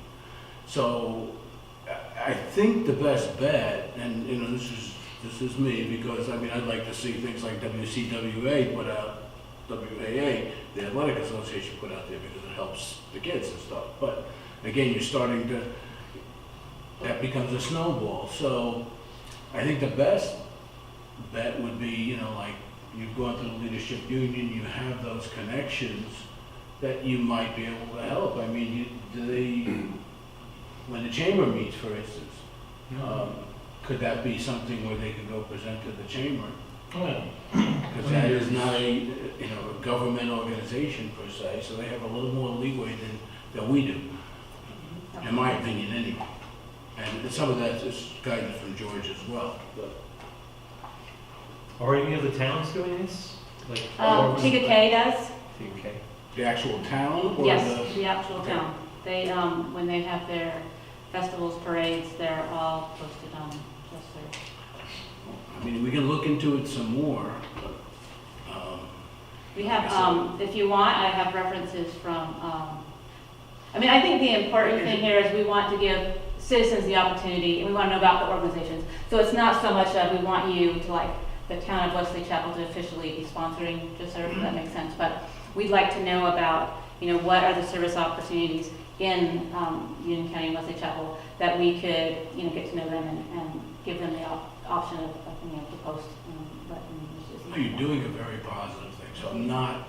Oh, absolutely. I started out saying exactly what No, I I did, did. which is, you know, because I do volunteer work myself. I've done habitat bills, I've done, you know, those kinds of things. So very much like that, as well as volunteering at the park. So, but I think that's probably the best bet. Yeah, I mean, from a larger aggregate footprint, certainly I'll share my contact information. That'd be great. You know, there's a couple people in that nonprofit corridor, if you will, that, And the sheriff's department might also be another, our church partners with the Union County Sheriffs, and when there's certain things happening with situations and families and things, we can get a phone call. We have a little team that, like an intervention team that helps out. Maybe contact the sheriffs, maybe they have other opportunities, but I know we get calls from them frequently. Like Paul said, you drive 5 miles away, it's a different world out there. So sometimes people are just stressed, they need immediate help, or just houses are in need and different things like that, and they'll there, and they'll call and say, hey, I'm here, blah, blah, blah, and then we can decide, do we have enough, the proper response to help them out, so that might be a good opportunity. So it sounds like. Yes. Wesley Chapel Friends of Parks and Recreation is a not-for-profit, and they have expressed great difficulty obtaining sufficient adult volunteers to pull off events in Dover Park. And that's exactly what we want to I promote. suggest you reach out to Wesley Chapel Friends of Parks and Recreation, and I think they would bite your hand off. They have a Facebook page, so they. I think I might, So really, I mean, I just, as I say, I've lived here 13 years and I want to go volunteer, but then, I don't know where to go. Or, I know all the stuff in Mecklenburg County, it's easy to find. Union County, it's hard to find.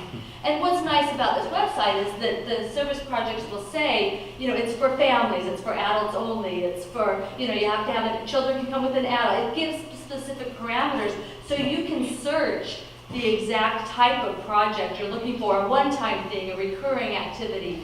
So it makes it very easy to find the type of project that you want to do, instead of having to call up all these places and say, do you have anything for me?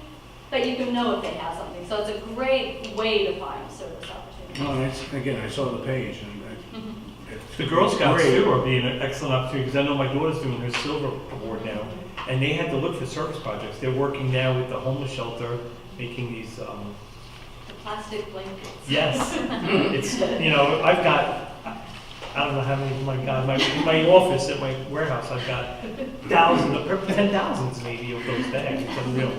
We collect them from Harris Teeter by 3 bagfuls a night over there. It's crazy. But that might be another, because they're always looking for service projects. Right, right. Yeah, well, thank you. But thank you for coming down and demonstrating trying to demonstrate this. But I did go out and look at it too, so I was impressed by the way it's set up. So perhaps there's some linkages here we can help facilitate at least. So, That'd be great. Thank you so much. Oh, great, thank you.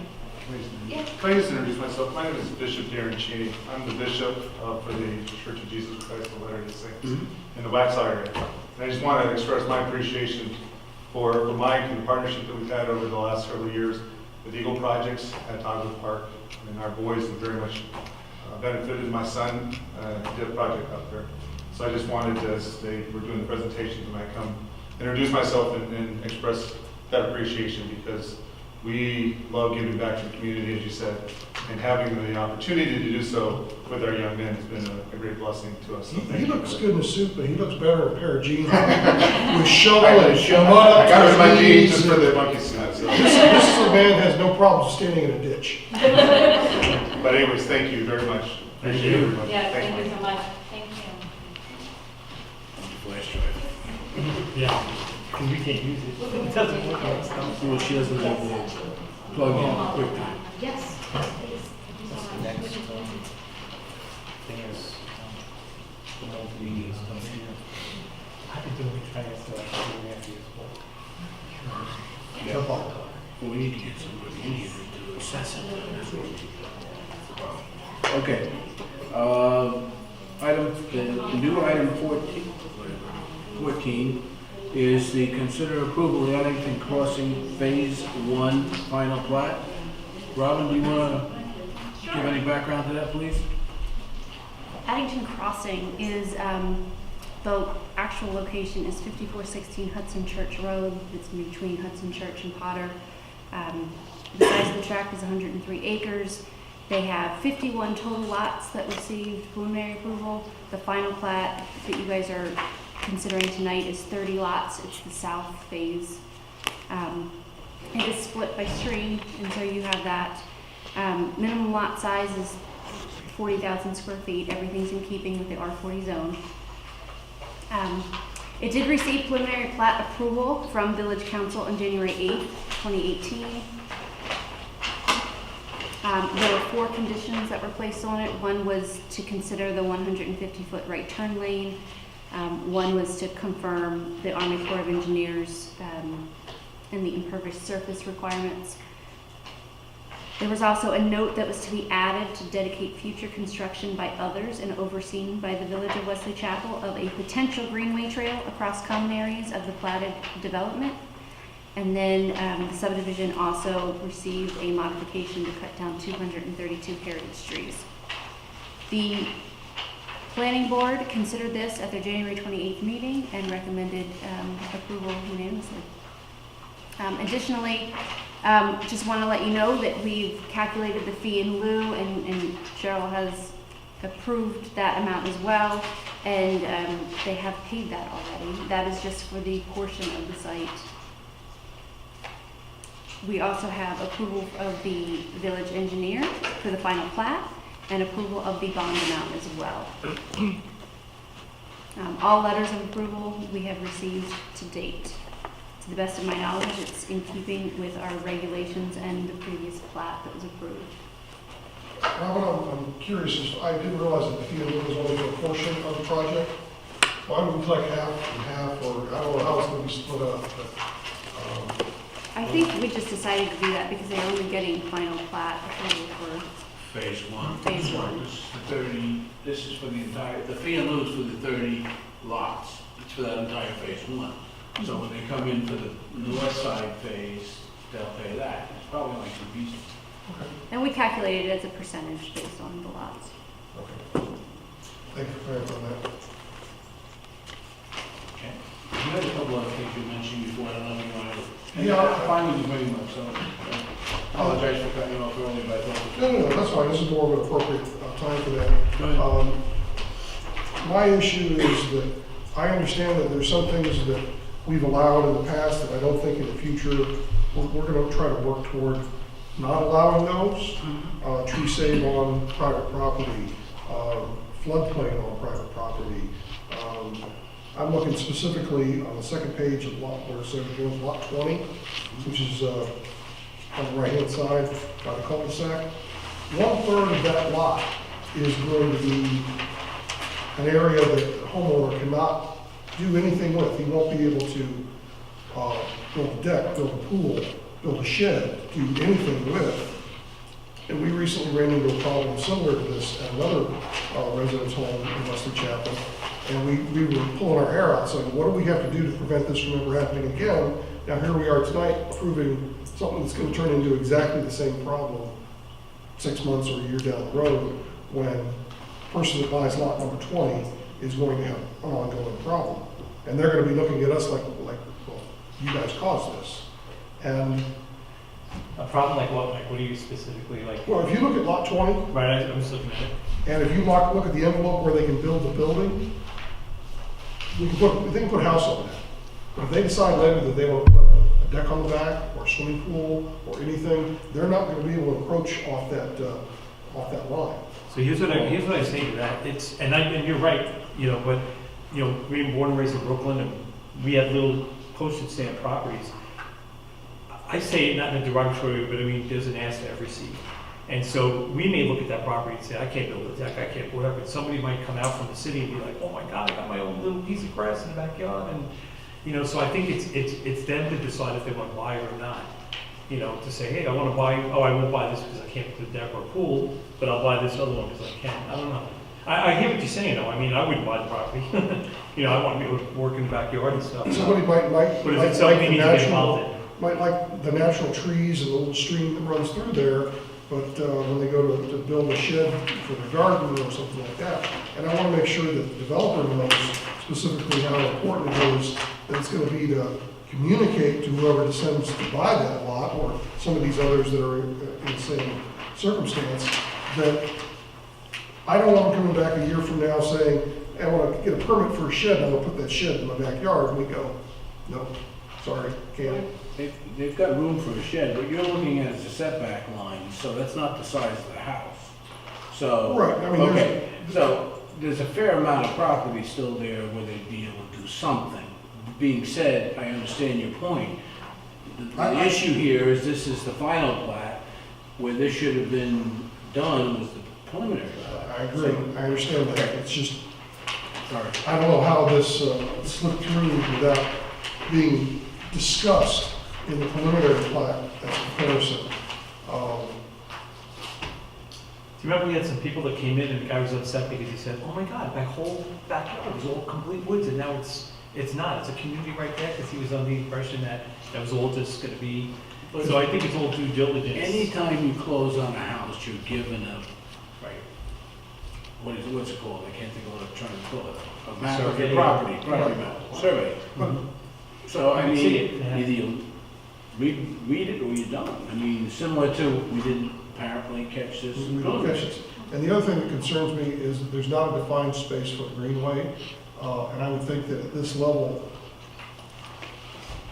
I mean, we know that the greenway's gonna run up north and south.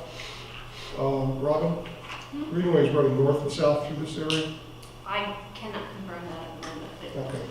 Well, I would like to see at least an idea, it doesn't have to be pinpointed down to the square foot, but an idea of where that's going to be through the community. So to Mike's point, when they go for the second plat, for the second phase of 21 homes or whatever, would this be something that we'd be looking at again, property side, would that all come back up again to us for when they submit the other? The preliminary was approved for both. For both, that's, okay, that's what I'm trying to find out. I remember seeing this project, because there is no connection between the north and the south. Okay. There's a, Creek. well, it's a dry creek. That runs down through the middle of that. But rather than bridge that, they've got the entrance off the other road for the north side and the entrance off Potter for the south side. So, I mean, it is what it is, but, Well, we have talked about in the new tree save ordinance, taking tree save off individual properties, right? Mhm. That's one of the things we are working on for the future. yeah, we have it highlighted in our notes that that's Chocolate here, one thing yeah. we're gonna do. And just so everybody is aware, we added a note to the final plat. The developer was accommodating of that. Note 12, under the survey and plat notes. And I had George help me wordsmith it. The issue we had with previous properties where tree save was on the lot was that by the time the second or third owner got it, there was this curvy line and they had no idea what it meant. And there was nothing on it. And so we had the note added that specifically the second part, tree save areas that are part of an individual lot shall be conveyed and identified on individual surveys and deed restrictions at any time the property is conveyed or ownership transferred. Without addressing it directly in our ordinance, I asked that they add that and they agreed. It's just another way to make sure that if someone buys the lot with tree save on it, that they actually know what they're they won't be involved in the secondary, tertiary, whatever sale. The builders want that. Another thing is that when you amended the definition of a land that was able to be in a lot, which was about 6 months ago, we excluded the streams, and that would have helped lot 20, but back when this was approved, that wasn't excluded from the 40,000 square feet. Rob, are you saying that if somebody, the builder's out, he's done, and it's a private homeowner owns that property, in perpetuity, they'll have to be abided by that tree save ordinance? That's the way I understand it. Okay. Because the tree retention areas are based on heritage trees. So they'd be made aware of that? So They nobody can say, "I'm should cutting be made these aware down," of it, and- yes. Okay. But that's why we're looking at the tree save ordinance again, to the industry. Because I kind of feel about the same way as that wait a minute, it's my property, what do you mean I can't take down my tree? Right, that's what I'm wondering. I want to Somebody put a buys that. cabana there, I want to put a, so I think that's, I think those are all appropriate points. Problem is we're on the final plat, so I mean, I'm sorry. Because I think some of these could have potentially been addressed early on, but in either case. We're learning. So, at this juncture, we are looking for a motion to approve the final plat, subject to the receipt of the amendment, or the correct bond format.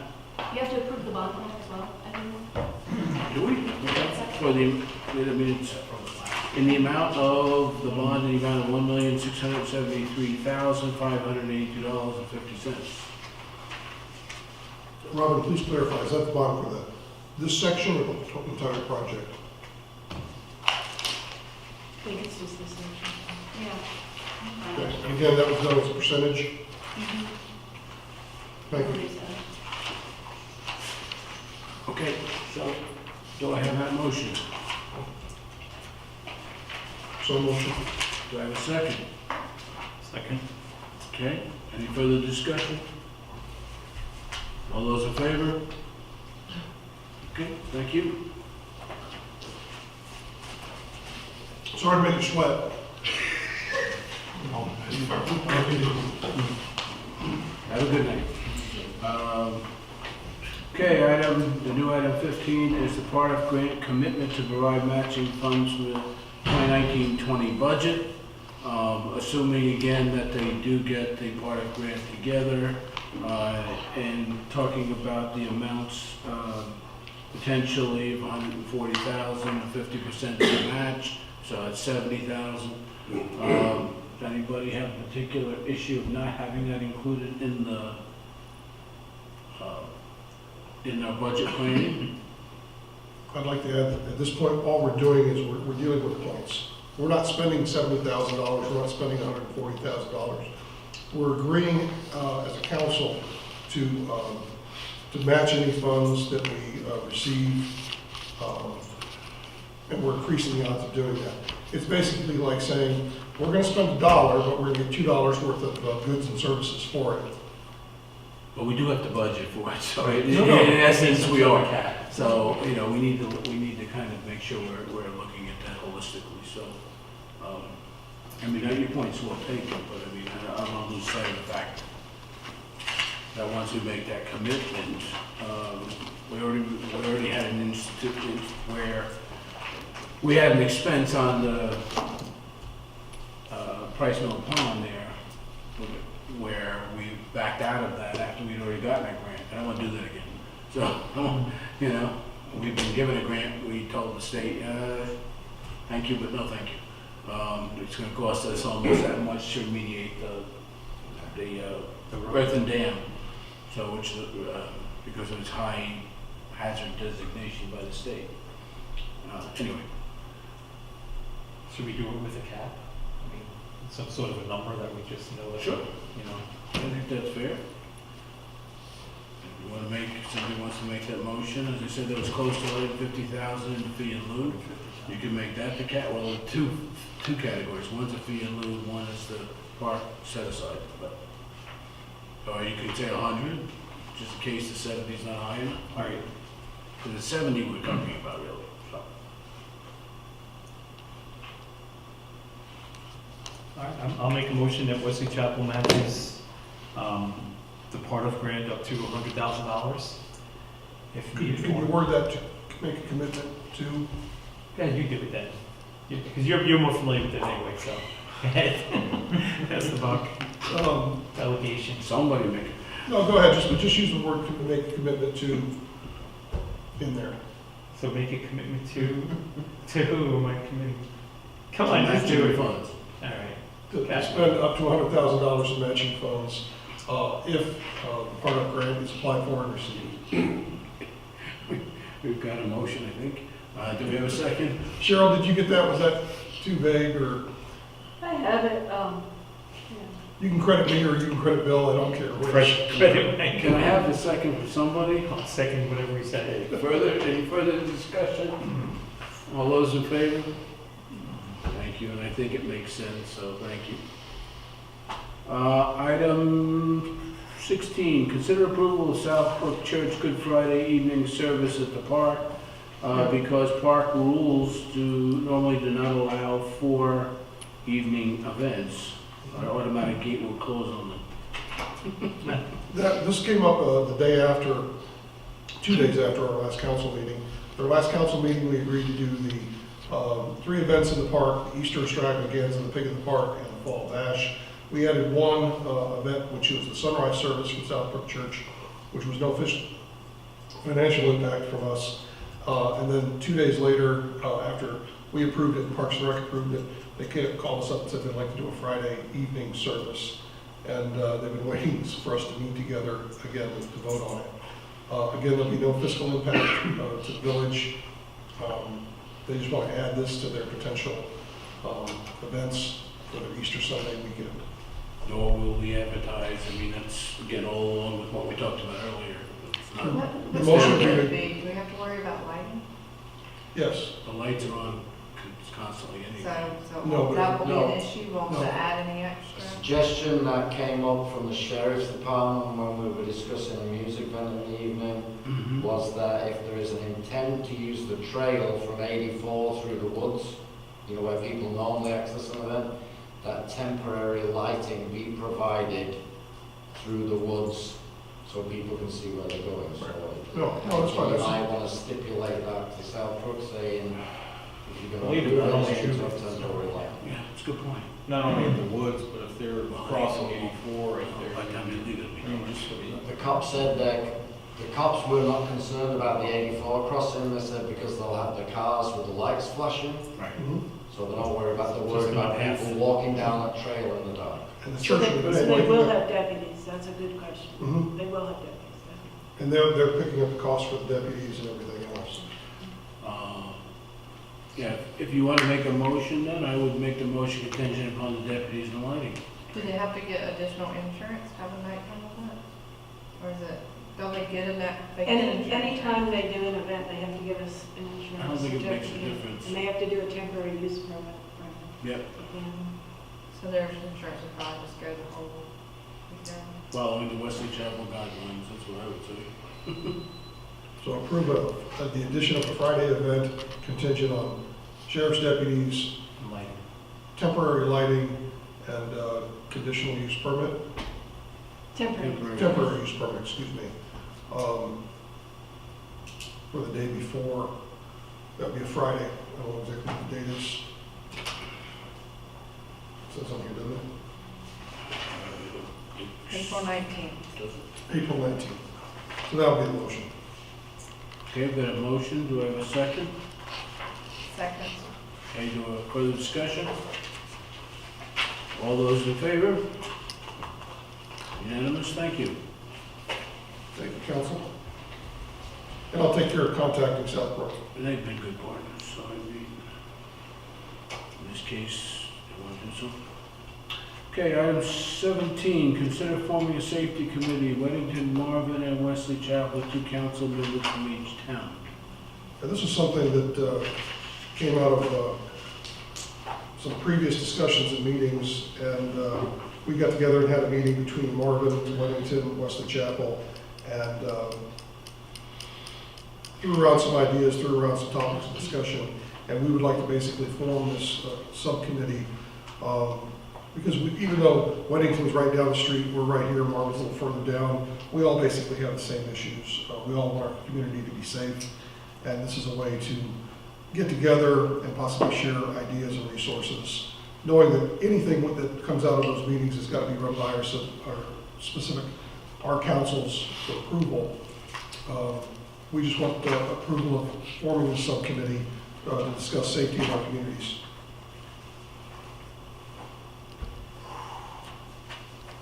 I think the one thing that I'm pretty sure, and I should have asked before George left, if we are formally joining, we're not forming it per se, but because we're joining a committee, isn't that now falling under the rules anyway? Pretty sure it does. What do you mean, what rules? Government rules. open We're meeting rules? if we're formally, it's like when we form the youth council or anything else, and now an extension of the government. So if we're forming, and we're not really forming this, I don't know who's forming, it's the three towns are forming, but the fact is, it's the three towns, it now becomes a quasi-governmental agent. But the fact that there's only going to be 2 representatives from each council, Doesn't matter, it becomes. I know we don't violate the open rules, the open meetings law, because we're only having 2 council members. I understand. It doesn't matter, because once you formed it, it becomes its own entity. Mhm. Yeah, So it's no- pretty much addressed right here on question number 4, the joint board established by 2 local governments, and it would fall under the definition of. Pretty sure, open meetings yeah. law. I mean, I was just thinking I about was just thinking so much more I flexible. don't think there's anything wrong with that, but you're still gonna have to keep minutes then, you're still gonna have to advertise, They'll be open, have to be open meetings. yeah. So I don't know if you wanna take that back and see if they still wanna do it, Well, I think at this point, it was bring it to a council for a consensus that this is something we would. if we want to, that's Want the to other do. thing, good point.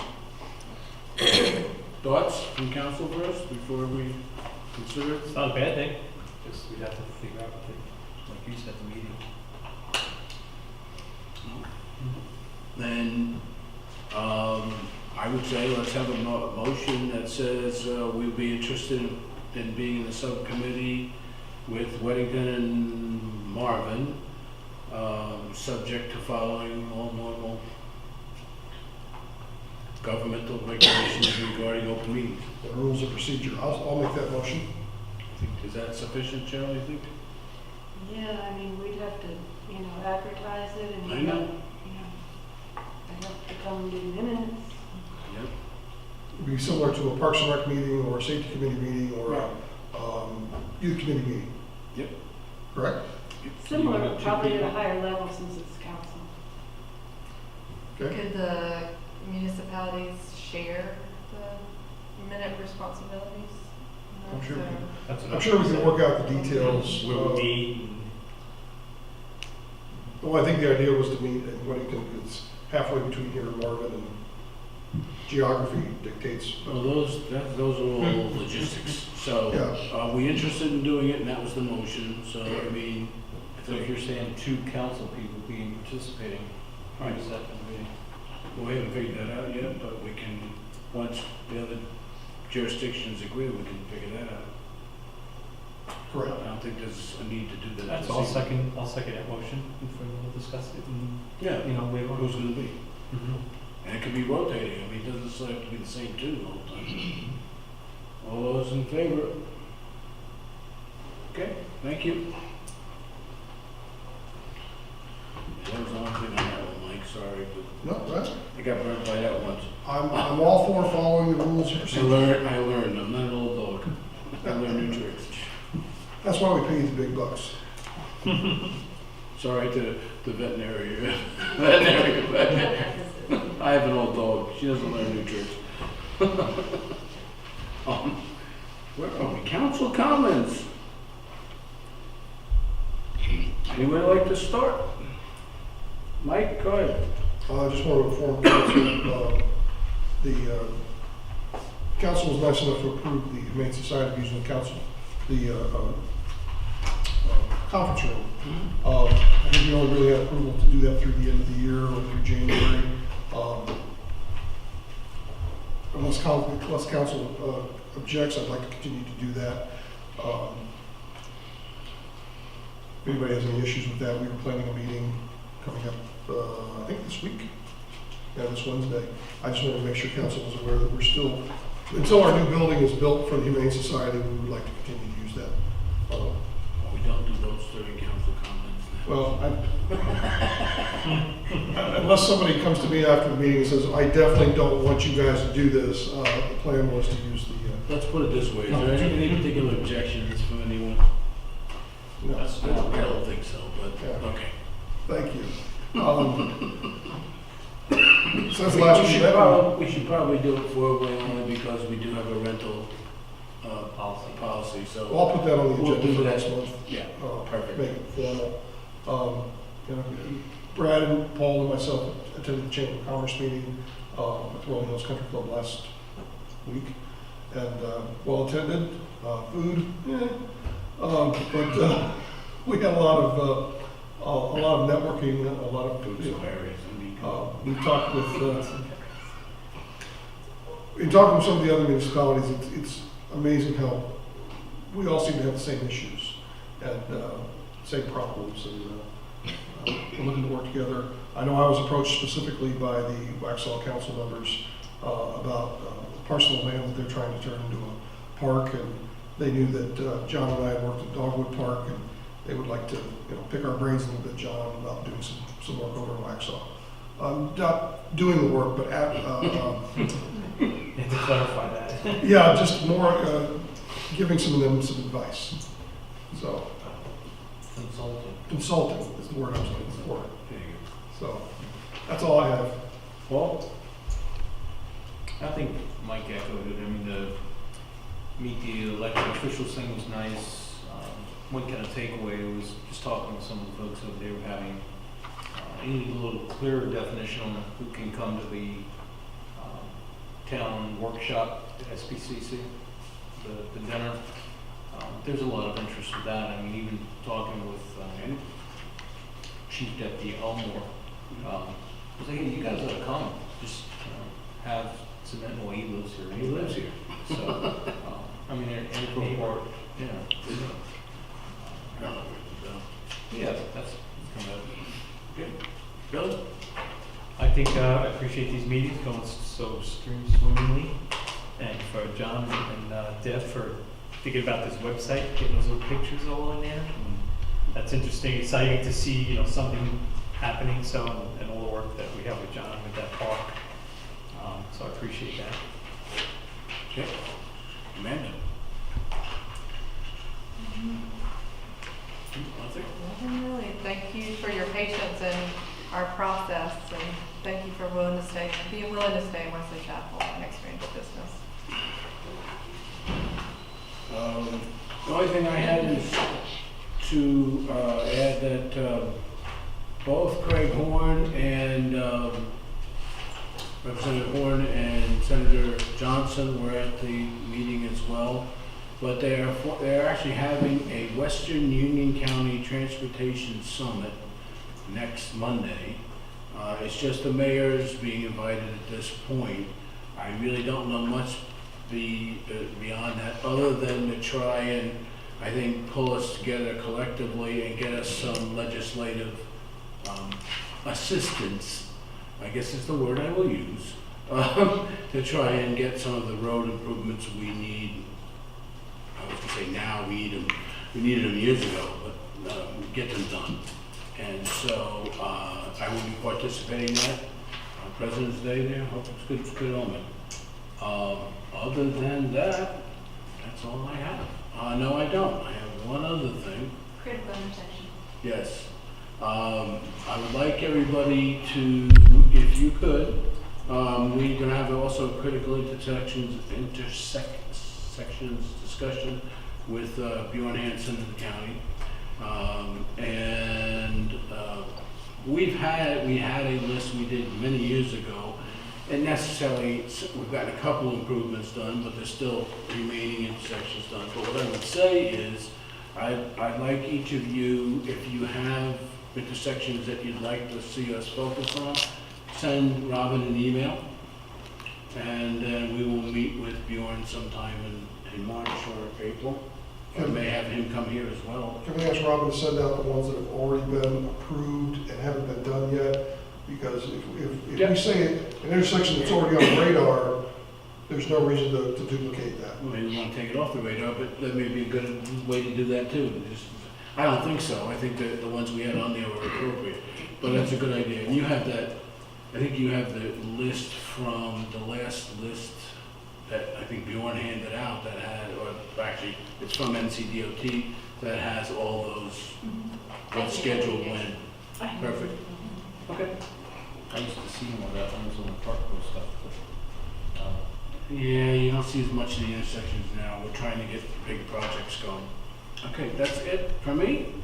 So I will take a motion for adjournment. Motion to adjourn. All second. Second. Any further discussion? You better not. All those in favor? Aye.